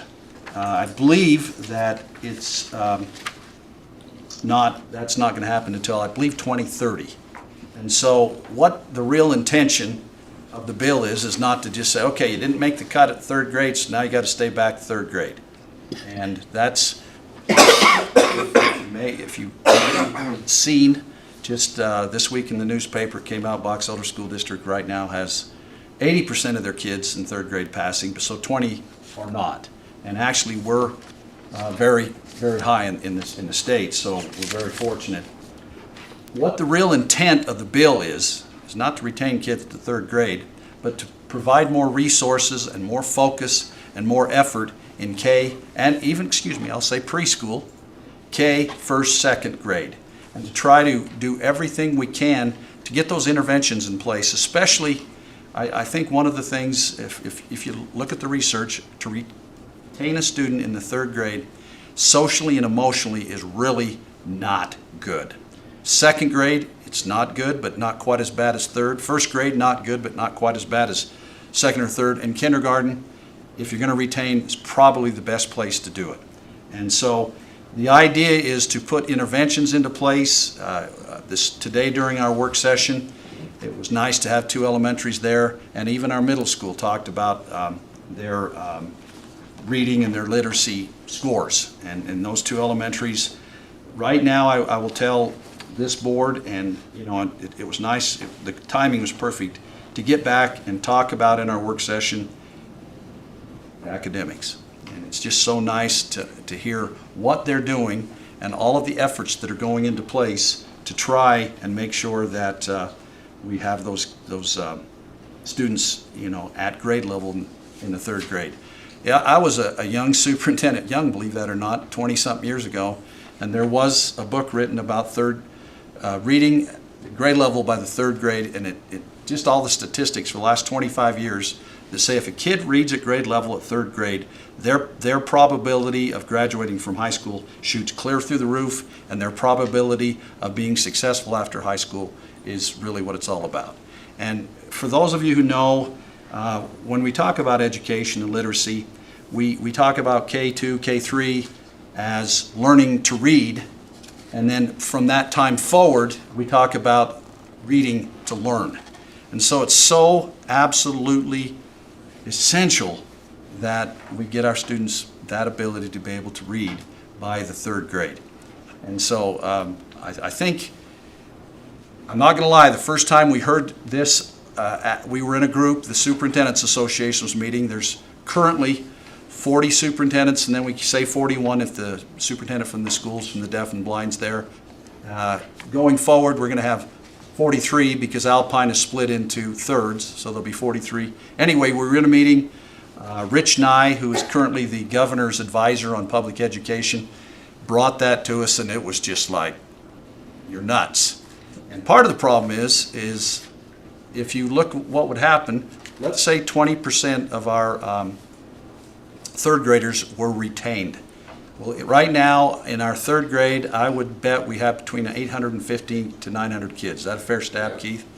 And so 20%, 180, and it just would, if I'm shooting the math correct there, 180 through 9 schools, that would mean 20. And that's another classroom. And so it would be... And teacher. And teacher, thank you. It would be devastating. And I guess we'd have to maybe deplete one from the fourth grade if they didn't make it. So it would become a personnel nightmare, staffing nightmare, and the havoc that it would raise with the students. And I'll just say this, and I don't think he would mind because I mentioned him on occasion, but I have an 8th grade grandson in this school district, and in his kindergarten, 1st and 2nd and 3rd grades, I would go into his school, and in each school they have a room that keep the door locked, and I'm not sure if every school has it, but in his school there was a room that they had all of the kids on the board so the teachers know exactly where they are. Blue is when you're reading above grade level, green is at grade level, yellow is approaching, and then red is far below. I'm not sure what it's a better term than that. But my grandson was always well below, thank you, always in that very bottom category. And I will tell you this, that this year in the 8th grade, it started a little bit last year, but something fine, he just fought it. and he fought it and fought it, but the whole time we knew he really had it. And for some reason, all of a sudden, we got a report on him the other day. For some reason, he had a C+ in science because he hadn't turned something in. He had an A and a B in language arts and math, and then everything else was A's. And he's reading, his teachers are, and so I guess my point I bring that up is, I'm not sure what that would have done because his confidence was so low at reading. It was just so hard. This young man has lived with my wife and I on occasion, and now he lives in Willard. His mom lives there. So I see it personally, but I know that with great work from this district and the teachers and the paraprofessionals that really get in there and do the work, they can make a difference in a kid's life. And so that one, I think, has probably been the biggest one.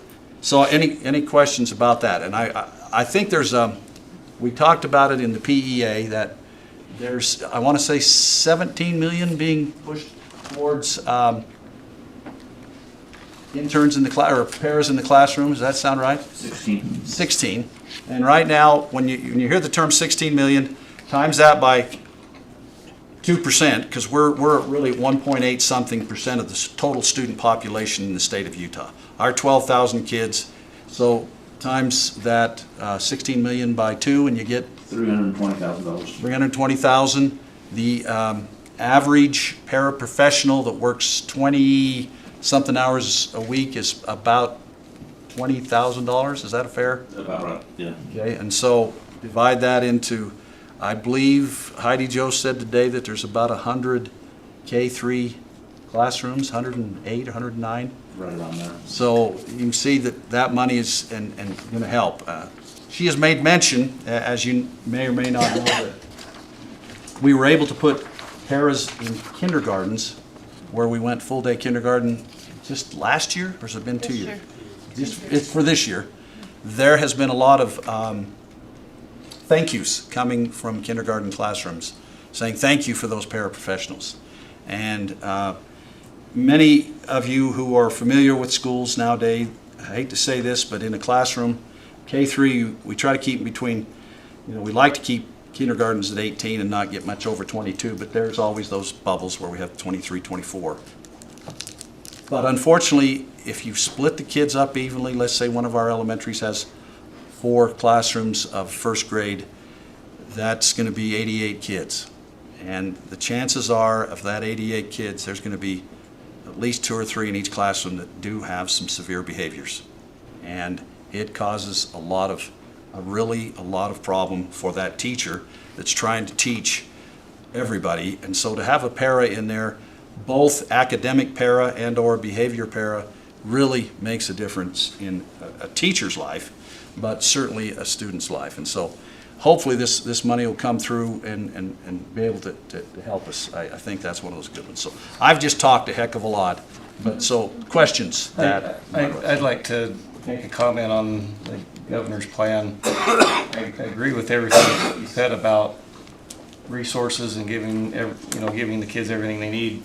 But let's say a kid, they draw this line and a kid is 0.00001% away from making it to that next thing. It would be like they read 2 words per minute slower or something like that. Yeah, and so to me, a better approach is that if they aren't, then you get the parent and the counselor together and they decide what's the best thing for their kid. Not an arbitrary number that is going to cut out 20% of the kids and the whole Exactly. world. So. Well, there are some stipulations in the bill that talk about loopholes. I don't want to say that word, that's not what they're saying. But there are ways, if you're close, I think, with artifacts, because unfortunately, we talk about these tests as being snapshots. In the case of Acadians, it's a snapshot 3 times, but certainly in the springtime, and who knows what happened in that kid's life that week. Yeah. And the same when we talk about RISE testing. We take this test every spring, and who knows what happened in that kid's life, who knows who's been sick, he's been sick, a lot of those things. I will say this, that Mississippi has been doing this for several years, and they're using Mississippi as the example. However, Mississippi, even after doing this for several years, is far below the same percentage of students that are reading at grade level. And so it's pretty frustrating to think that we're trying to follow something that Mississippi's doing because Utah is doing so well. And so I will say this, another thing, they've been talked about, and I'm not sure if it's in the bill. If you know your kid's not going to make it, you withdraw them from school for the last 3 months of the year, and then just sign them up for 4th grade. I'm not sure if there's a carryover to say, hey, you didn't pass the test last year, so you can't do that. Another stipulation is I don't know if my kid's going to make it, so I'll just go Utah Fits All Scholarship, and I'll just drop them out of school. Or I'll just go homeschool. And I hate to say this, but I'm going to. It's just going to increase the level of illiterate students in our communities if that type of thing happens. And that's just one of those simple facts of life. There are a lot of options. And just, for the board to understand, when I hate to say it this way because it looks like it's on my shoulders, but I really don't think it is. When I came here 9 years ago, we had about 300 students that were being homeschooled. And it's amazing, I think COVID and the number of students who became homeschooled after that, but now we are close to 700 kids that are being homeschooled. And so I'm not sure, because we don't have any statistics, how many students we have on the Utah Fits All Scholarship. And we do know that I think the cap is 500 in the charter school right now. I believe that's right. And they're K-8? K-8. And so it's a concern, but also I think if we look at this right, and according to the legislature and the governor, it's going to happen. So we're trying our best to work with them and tweak it to help us be able to make it work the best we can. Another one is the bell-to-bell bill, and they're going to, currently they give us the opportunity and to let us do not whatever, but within certain guidelines. And currently in our secondary schools, we basically you cannot have your phone out during class time. You can in between class time, and you can in lunchtime. Now they're saying when that first bell rings, nobody in that school should be able to see the bell until after school's over. And so in the intermediate school, well, that's all schools, but in the intermediate school and the middle school,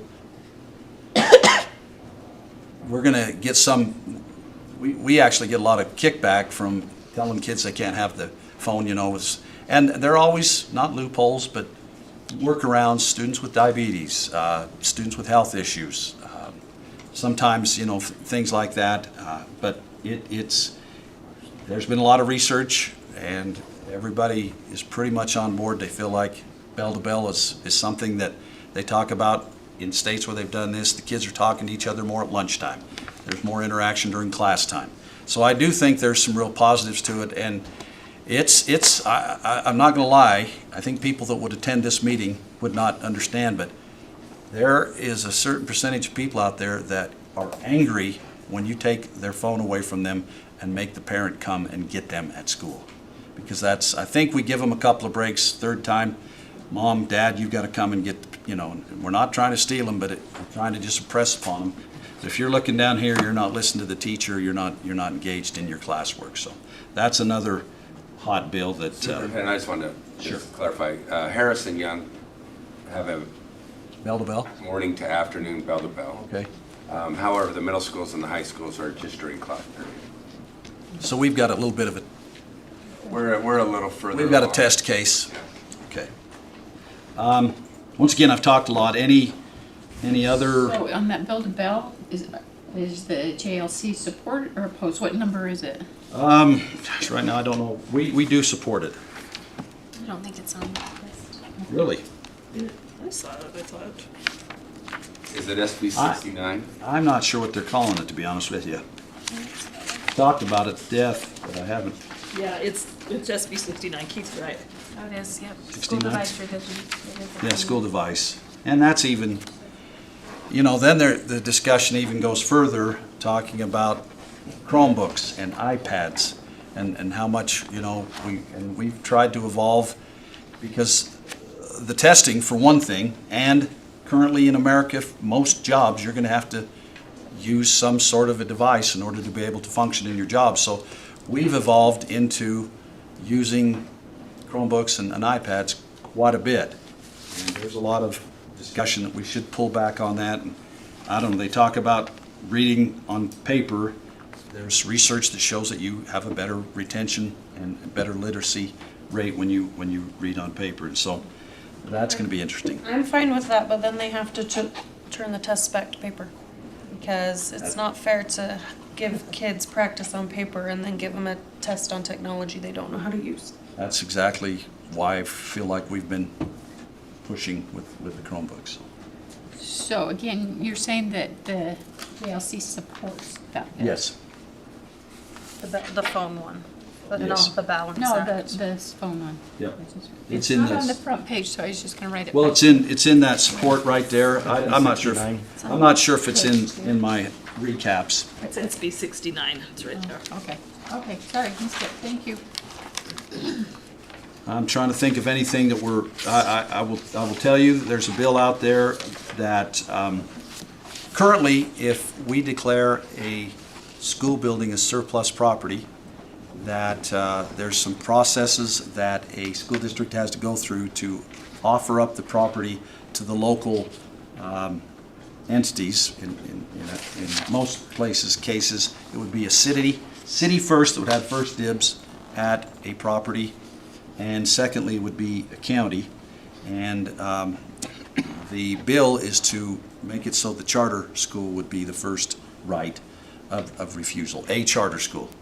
And our concern is that charter schools, I'll just say it, they have lower standards of buildings than what we have to. It just is the way that it is. So they'd be able to buy a building that we've deemed as surplus, being that it's not just surplus, but it's usually surplus based on the fact that it's just really, really old. Once again, I see Bryce sitting there. I have a son that teaches in Granite School District, he's principal, and 2 years ago he was a principal, and I can't remember what that was, but it closed down. And he was there to help, not help, but he was the principal when it closed down, and then he got transferred to another. I know he's at Fox Hills now, and I can't remember. Springway. Thank you. Exactly. And Granite, as most of you have heard, and most of the Wasatch Front, their student population is shrinking. And so they're closing schools down, and then what happens is the charter schools have an opportunity to buy those schools, and we are against that because we're in competition. And Superintendent, another opposition I heard to this, I've been following some of these bills, is that there's no stipulation that the charter school couldn't then resell it for, like, they don't have the same laws, like first right of refusal. So they're like, well, we're not going to use this as a charter school, but let's sell it to a developer and get more money. And so it's kind of like saying we're giving up money. Not that they do that. I mean, it's just the potential that it might. I think a correction is if they do sell it, then they do have to come back and split the profit. Split the profit. The bill doesn't actually say that. It goes to a different section of code, so charter schools don't have the same requirement as a city. Oh. That's one of the concerns, is a double standard for the charter school folks versus a city or town. Okay, thank you. So that was, and the same thing you talked, like, if you close a neighborhood school and then a charter school opens there's lots of people that want to continue to go to that neighborhood school. And I just go back to like when we closed Foothill and Mountain View and Golden Spike. We had lots of reasons for that, but some of it was because we have these dual language immersion program that was not successful at Foothill because we didn't have a large enough student body to support it. And we had people still to this day are upset that we closed the Chinese, they were very adamant that needed to be done. It was such a benefit for those families, and I think it has been. And so when we decided to, and those two buildings were aging and old, and we needed to, like, the cost of the upgrades anyhow. And so when we make those decisions, there's lots that go into it. But then to turn around and say, okay, well, a charter school can open there, then it messes with our ability to fund and provide and staff and know how students are coming and provide the resources that we have. And so I think there's a lot of, and I don't think charter schools are bad.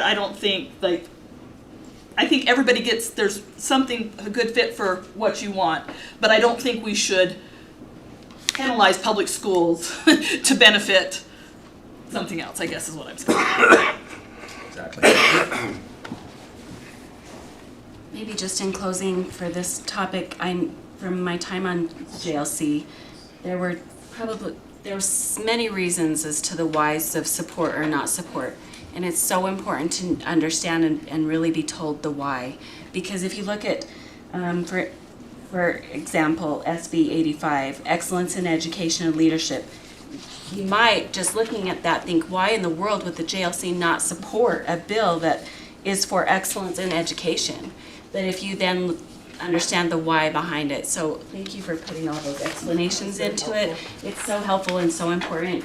Mostly, my time on JLC, I think the two reasons I saw of not supporting a bill is local control, too much state and federal control, taking away from the local people that, and also not being funded.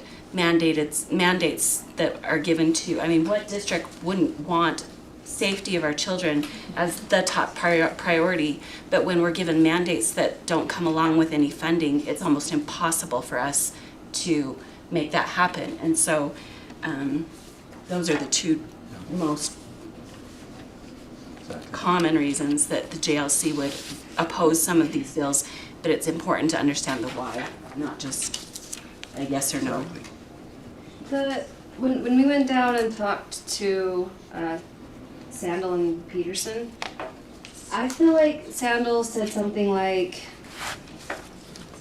giving the power back to the Board of Education, helping them The State Board of Education. Yeah.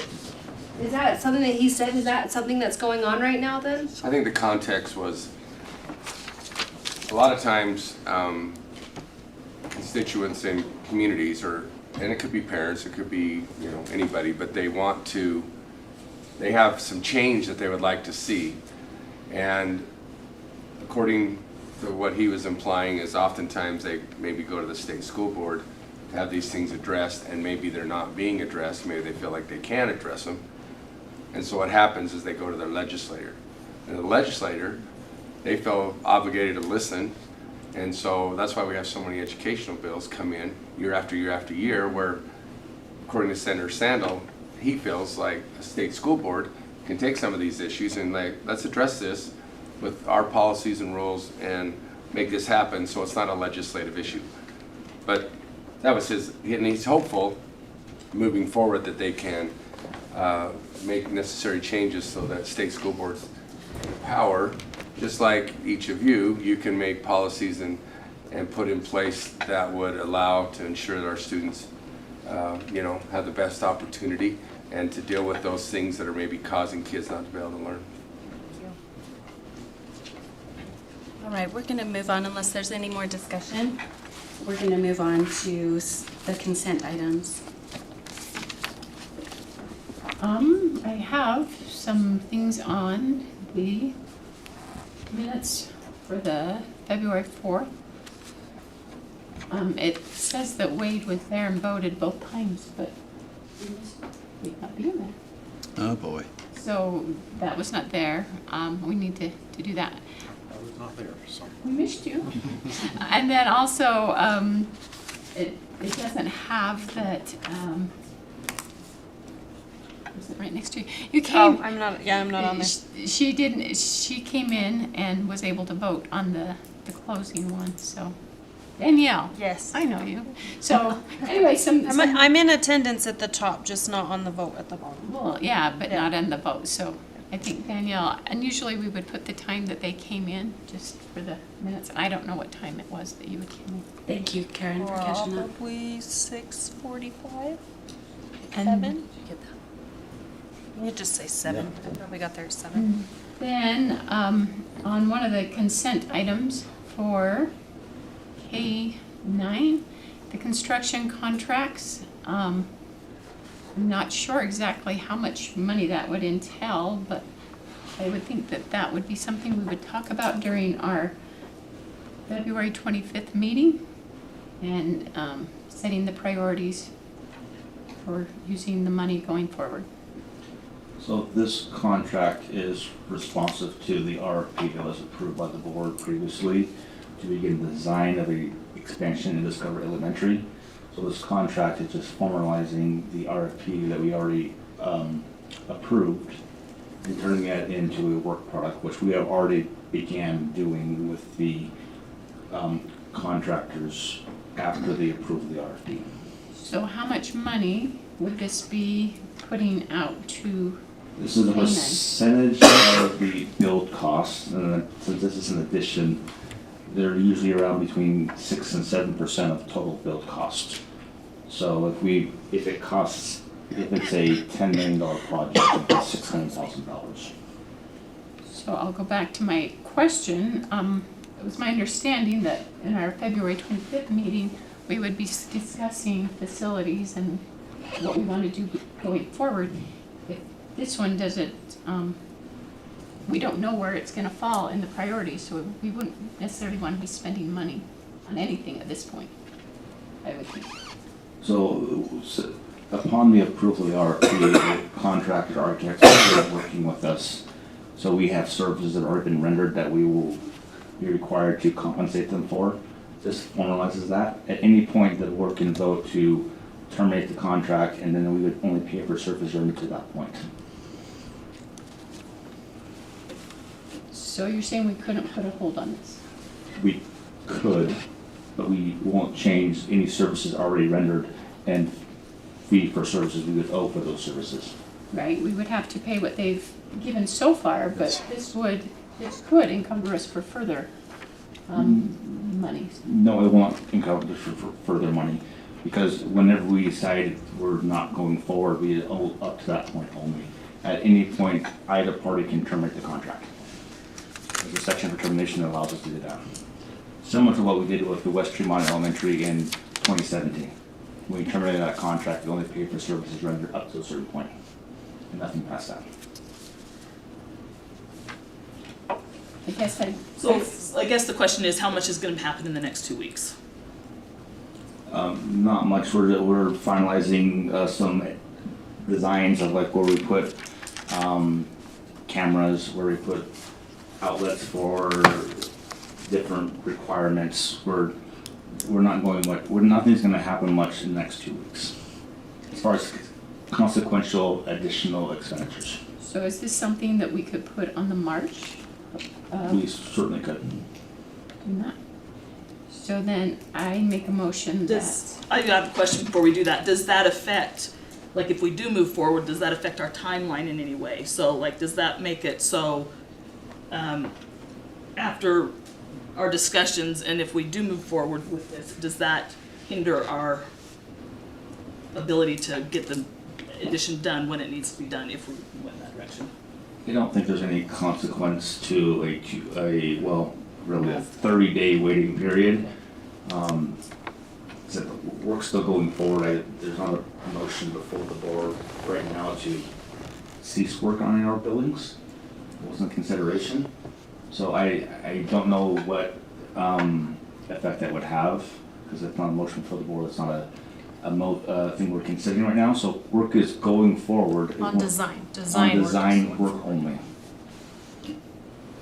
So I would make a motion that we fix the meetings for the notes for the February 4th meeting, as we've noted with Wade and Danielle, and that we move K9 to the March meeting, and we approve the other consent items. There's a motion? Is there a second?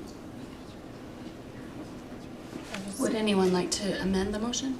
So the February 25th is a work session only, so there will be no action items, action right? items. It would wait until the March. Okay, here's my question. I'm just trying to clarify, like, what, so if, like, we don't have,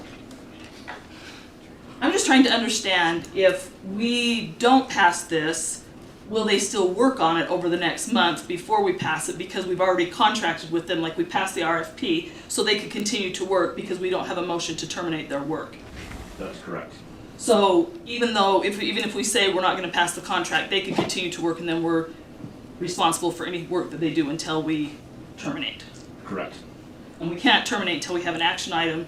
The soonest would be next month. That's correct. So I would amend the motion to not, I would move that we, whatever the minutes, whatever, but to leave this in here because I don't see it as I don't think it's not affecting us financially at all by approving it now.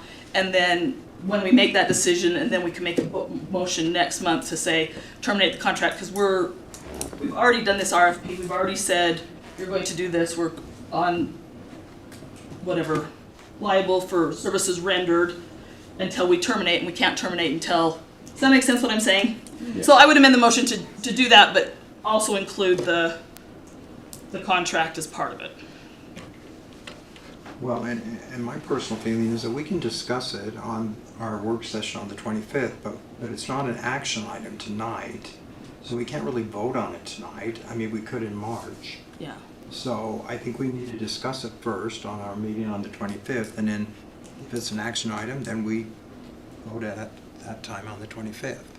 But until then, we really can't do anything because it's not an action item. Well, it is the consent agenda, right, and it can be pulled out and have action taken on it.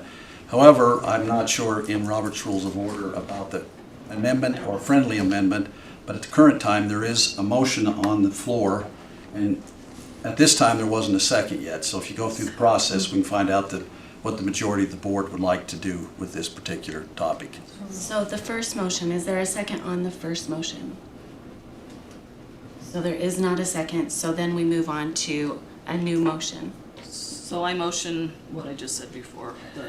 Clarify the motion to approve as the consent items as items. listed but adjust the minutes as Karen Yes. talked about before. I'll second that.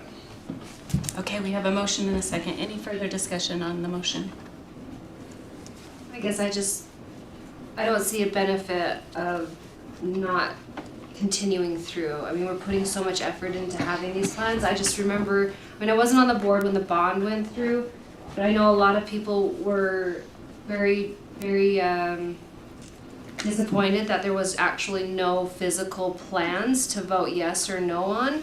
So I want to see these plans finished so that we can see that the public wants it. I still feel like if we're gonna take it out to them to decide, then I want something to say, look, this is the plan, here is the what is it called? Design. What do you think? And I feel like I just want to see something through so that we have something to show.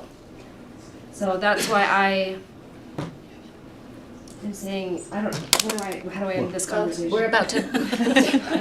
If you vote Wait. to approve the consent agenda item, that's exactly what's going to happen, what you just said, at least for the next 2 weeks, or the next month, I guess. Okay. You said everything very well. Yes. Board President Summers, just to clarify, So maybe. Julie made a motion. No, I'm just making specific. Okay. Are we talking February 4th? Are we talking January 14th? The February 4th Meeting, is the one. It's that- actually, fixing the notes of who was in attendance. Minutes of who Yeah. was in Wade was attendance. not there. I was. Danielle came, Late. and Wait. superintendent took notes. Yeah. And he's got those notes. I don't know what time it was. I just but wanna make that's sure why that we she- had the That's why Danielle clarification of voted on the first vote, but why she did vote on the second Yeah. vote. All right. That was just last week. All those in favor for the motion motion fails. that was made by Representative Board Member Taylor. We had a second by Brian. All those in favor say aye. Aye. Any opposed? Opposed. All right, thank you. Thank you for that discussion. That's what the board's all about, so thank you. We are going to move on to item L, suggestions for future board meetings. What was the one that we had before the? Oh, Corey, that's. Stephanie brought up, I was like, there was Add Corey to March. To the work For- session. To the work session for this. Is that all right? Well, isn't it February? Well, February 25th is what we've discussed is currently. the works, so you want that discussed then also? Which is fine by me. I think if that's in that spot, we're already talking about capital Alright. stuff. If it's to discuss what was brought up about 20-year-old Garland Yes. Elementary, Yes. I would suggest that it's a work session so that it's more of a Right. conversation rather than a presentation. Okay. I don't know that I would really have something to present, but we could bring information for you. All right, so February 25th. Yes. But what I don't understand is that when we sell a building, we don't have any control over that and what they do with the building, so why are we discussing that? I think Mike, That's what I don't Mr. Kaitner's point that he was trying to make is that we could take old schools and do more to them than we are doing before we declare them surplus. And there are different points of view from that meeting, and so Okay. does that make sense? does that make sense? Okay, I get that then. Yeah, just so we know as a board. Okay.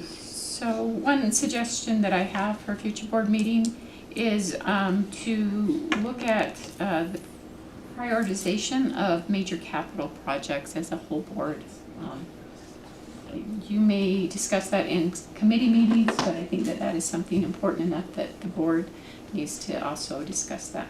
Thank you, and that is one reason we decided that we needed another work session on February 25th for that as well, because I completely agree. Purpose of that meeting. That is the purpose of that meeting. Maybe just following up on future board, Brian, you talked about, the AI and that policy and procedure. We have over 120 people that have talked about wanting to be a part of that discussion. And David Blake and I, along with so many others, are kind of working on a meeting. So we're not quite ready to present, but you'll certainly, and maybe any other board member would like to be part of that. But there'll be a discussion and kind of the process of, what's important and what are the kind of the pillars that we stand on as we navigate AI and learning and et cetera. So that will be, you'd mentioned that, I'd like that to be brought up. I'm not sure when it'll be ready. Have it on the list, or? But it could be, maybe it's a June, maybe it's May, I don't know, I'll just kind of keep you posted on that. Is there a bill right now being run about AI? Like, I thought I saw one that was like, they're trying to make a statewide AI policy, is that? Yes, there is, but it's not tied to education, it's tied to industry in general. Okay. So it's not something that JLC is considering. Okay, I was gonna say, would that apply to us? I'm just wondering, I'm grateful they're doing all the work, but I'm just wondering if there's gonna be something that comes from on high that supersedes what we're trying to do. I don't think so. Okay, good. Back on that request for the major projects and prioritization, also, and the funding sources that those capital projects would be using. Yep, that'll be on the docket. If I could make a point on that, I believe that facilities meeting took 3 hours.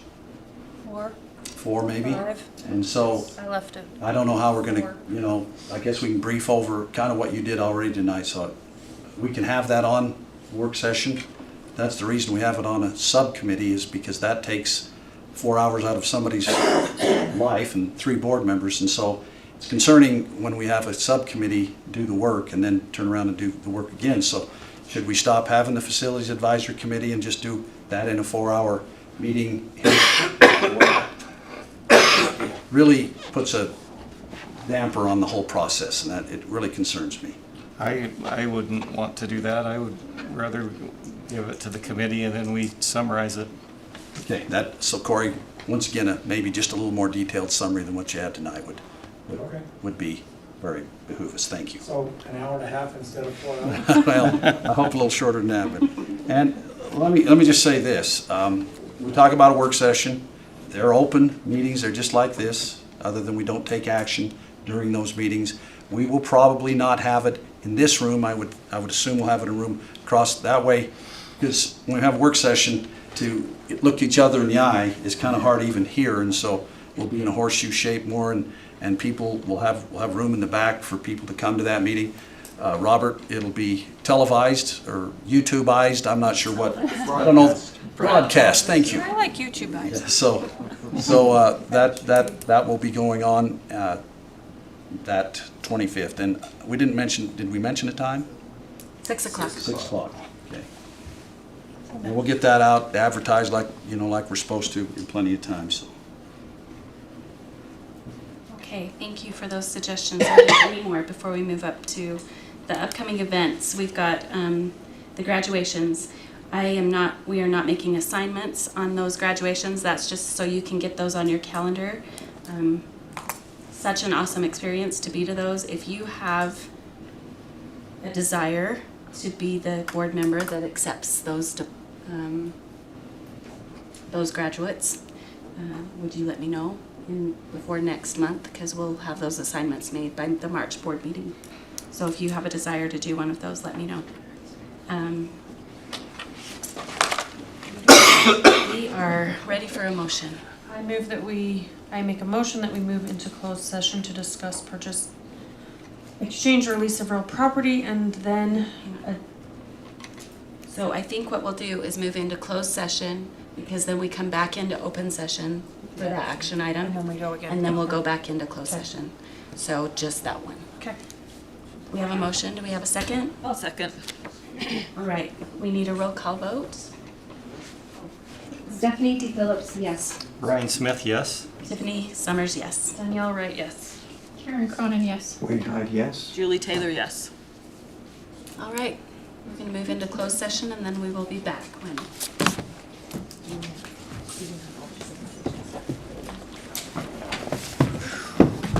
Albert, do you have a cord for my iPad? It just died and I didn't bring my cord. You want to borrow mine? Yeah. Never mind. She's got one. You don't need it? Mine's been plugged multiple times, so. It's been fully charged. Only a big. I had mine on the charger all day, but I think my charger must be bad because. I don't know, mine charged good, but those connections, they get plugged up for 30. Oh. And I've had to clean mine. Yeah, I wonder if that's it. It got incredibly hard. Where's that? Oh, I know. Kind of a beige, isn't it? Well, you got half here one. Isn't that very good? Change really. It does. Do that on purpose. What's at the end? There's like just a couple more. Seriously? I did not know that. I'm so glad I'm done. I'm like, I did not know that. Time to get a new box. When it came out, I was like, gosh, But I mean, it doesn't sound like it's either way would be on this path. Michaela, have a good night. You too. How late is it? Still 9:30. That's okay. Worse, but could have been better. I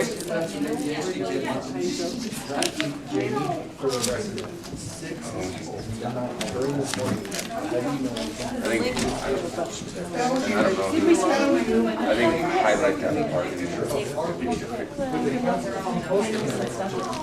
Next time I see you, it'll be third try, right? Yeah. Good to see you. I hate it.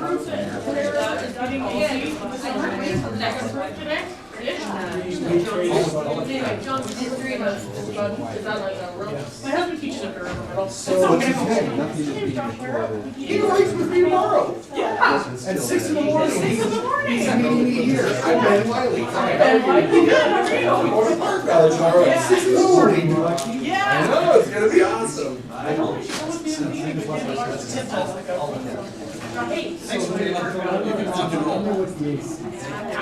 It's all about Is whether or not we can get all those long lead times installed. So I'm like, I'm not sure what I'm typing. So it's gonna be for sure by next year, it's like spring, but it's gonna be a little bit tough. We do have to do Because you plugged in prescription printers about times, so it's kind of. And the problem is if you have one classroom. Sorry, I will get that on the You agenda. have a lot of classes that and the next classroom is Yeah. well, because they have a lot of really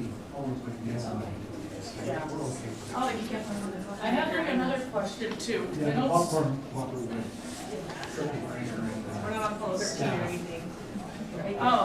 The sewers, it's kind of the same as Lakeview at Bear River Middle.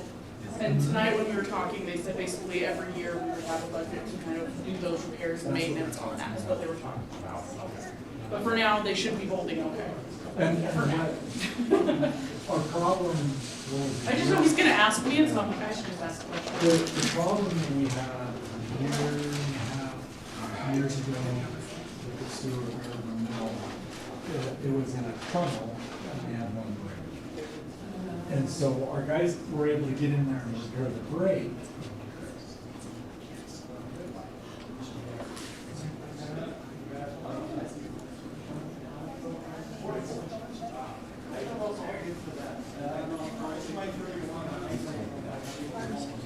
So, well, it's nothing that we've done, it's something you react.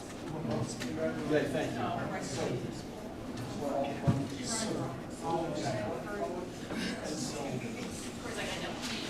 So the.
Where did Robert go?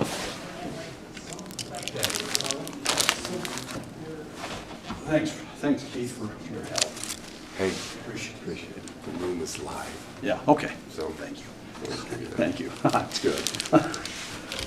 That probably was. Guess that's really live, isn't it? Live from New York.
What?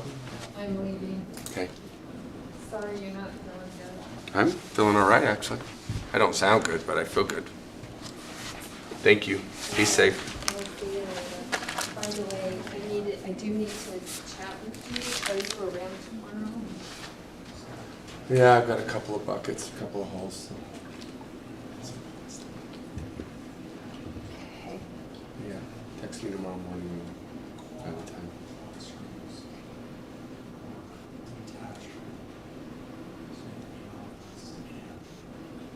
Yeah. Just wanted to follow up on the conversation.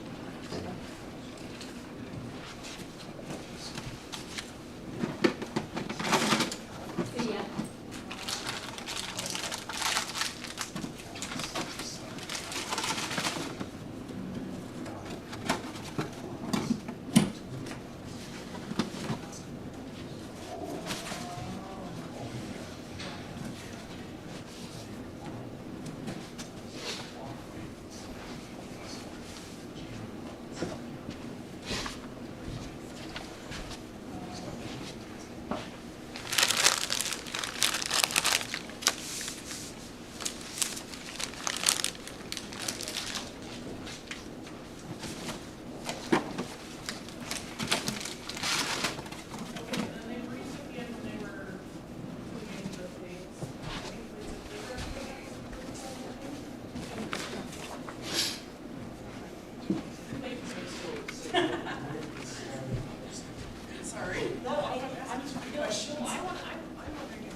That's been a game changer.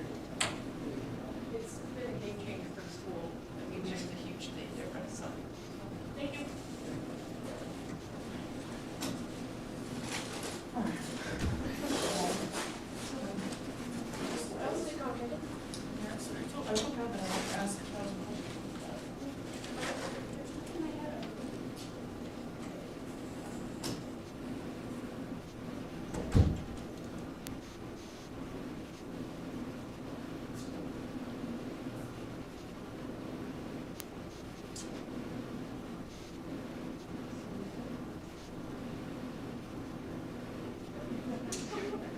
Saying it's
Call me. I'm worried about you. Call me David Cook. Don't do that to us. Getting old. What did we do? Oh, we done. I don't know, I didn't keep track. I thought we did pretty good. I don't know how long we were. Trying to tie me down, I said 15 minutes, but I don't know. Oh, you said 15 minutes? I have no idea what time we went in, but I didn't.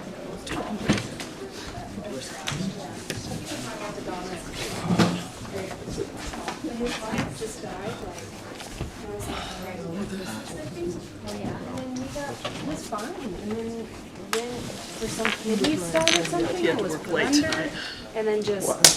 I said, I wonder if Ryan's home yet. He had I know, but what? Along without her. I'm. one of the other Oh, volunteers. maybe I'll have kidney stones and I can go join Nick when he goes. I don't know that anyone should wish for those. Not just. I don't know. I made fun of my husband a bit. So Nathan's still deciding. And the little ones. I've never had one. Is she gonna come back? Okay, just to clarify, do we go again to Talk to Mission President, back into do it? I didn't say that, did it? Because we're just back in school. We haven't ended the board meeting. Yeah, we haven't ended the board meeting. I think we're here, yeah. our first cousin. It's really close to Nathan, just a little over just getting married. So we're just July 25th. circling back to G4. So he's trying to decide what's the school. Got everybody? Got everybody. Robert, are you good? We ready? All right. Okay. So we are back out of closed session. We voted to leave closed session in closed session. So we're back in our board meeting and we need a motion. All right, I move that the Box Elder School District Board of Education approve the real estate sale contract for the property located at 8300 South 950 West Willard, Utah, 84340, parcel ID number 010450114 in the amount of $1,425,000. Second that. All right, we have a motion and a second. All those in favor say aye. Aye. Any opposed? That motion passes. And we have another. Is that Wade that seconded? Yes. It's small. I can do it. Say. Was it the top one or the bottom one? I think it's the one. I don't know. I move that the Box Elder School District Board of Education approve the amendment of the real estate contract for the property located at 7950 South, 575 West, South Willard, Utah 84340, parcel ID number 01-040-0090, parcel ID number 03-082-0024. Am I right? The amended will reduce the sales price by $32,000. Correct. I'll second. Okay, we have a motion by Julie Taylor and a second by Brian Smith. All those in favor say aye. Aye. Any opposed, say nay. All right, that motion passes. I make a motion that we move into closed session to discuss character or professional competence of an individual. I'll second. We have a motion and a second, and we need a roll call vote. Stephanie D. Phillips, yes. Brian Smith, yes? Tiffany Summers, yes. Danielle Wright, yes. Karen Cronin, yes. Wade Hyde, yes. Julie Taylor, yes. All right. Can I ask a question? We will be adjourning in We don't have closed to. session. So just Sabrina, And we can take everything. was it Brian, who made the motion to close in there? Did you get that already? Ryan. Made the motion to close the. Ryan did, and Move out of Second. Andy seconded it, to close the, well, not close, Might have to crack it. No, right? I ate a piece of bread. I think we're gonna. Not enough.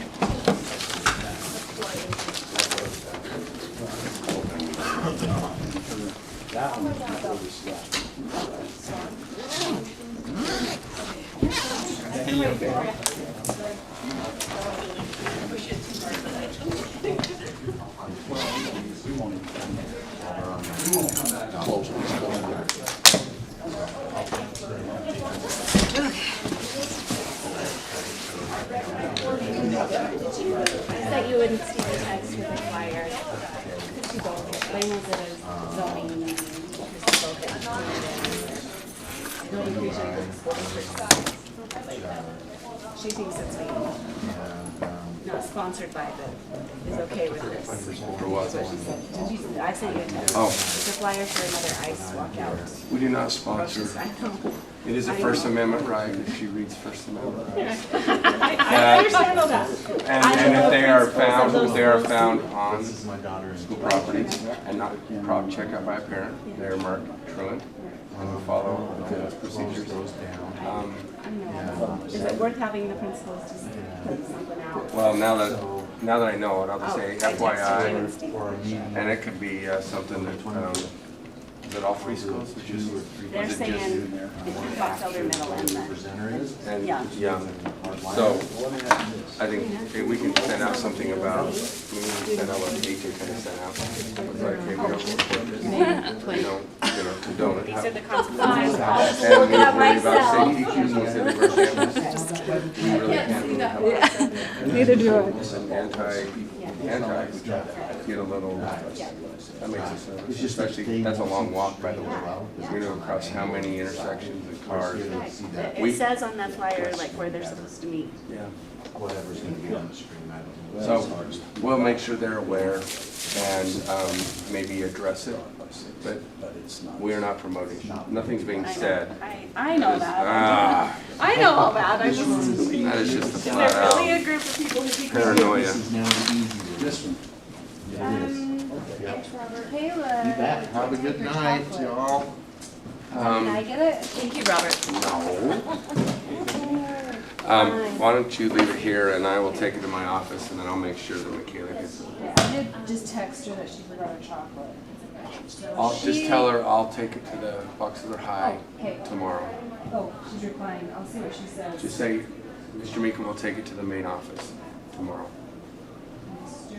Oh shoot, I didn't even realize. How could you not? I mean, chocolate. How could she? She's busy. She's got things. It's chocolate. That's true. I don't know.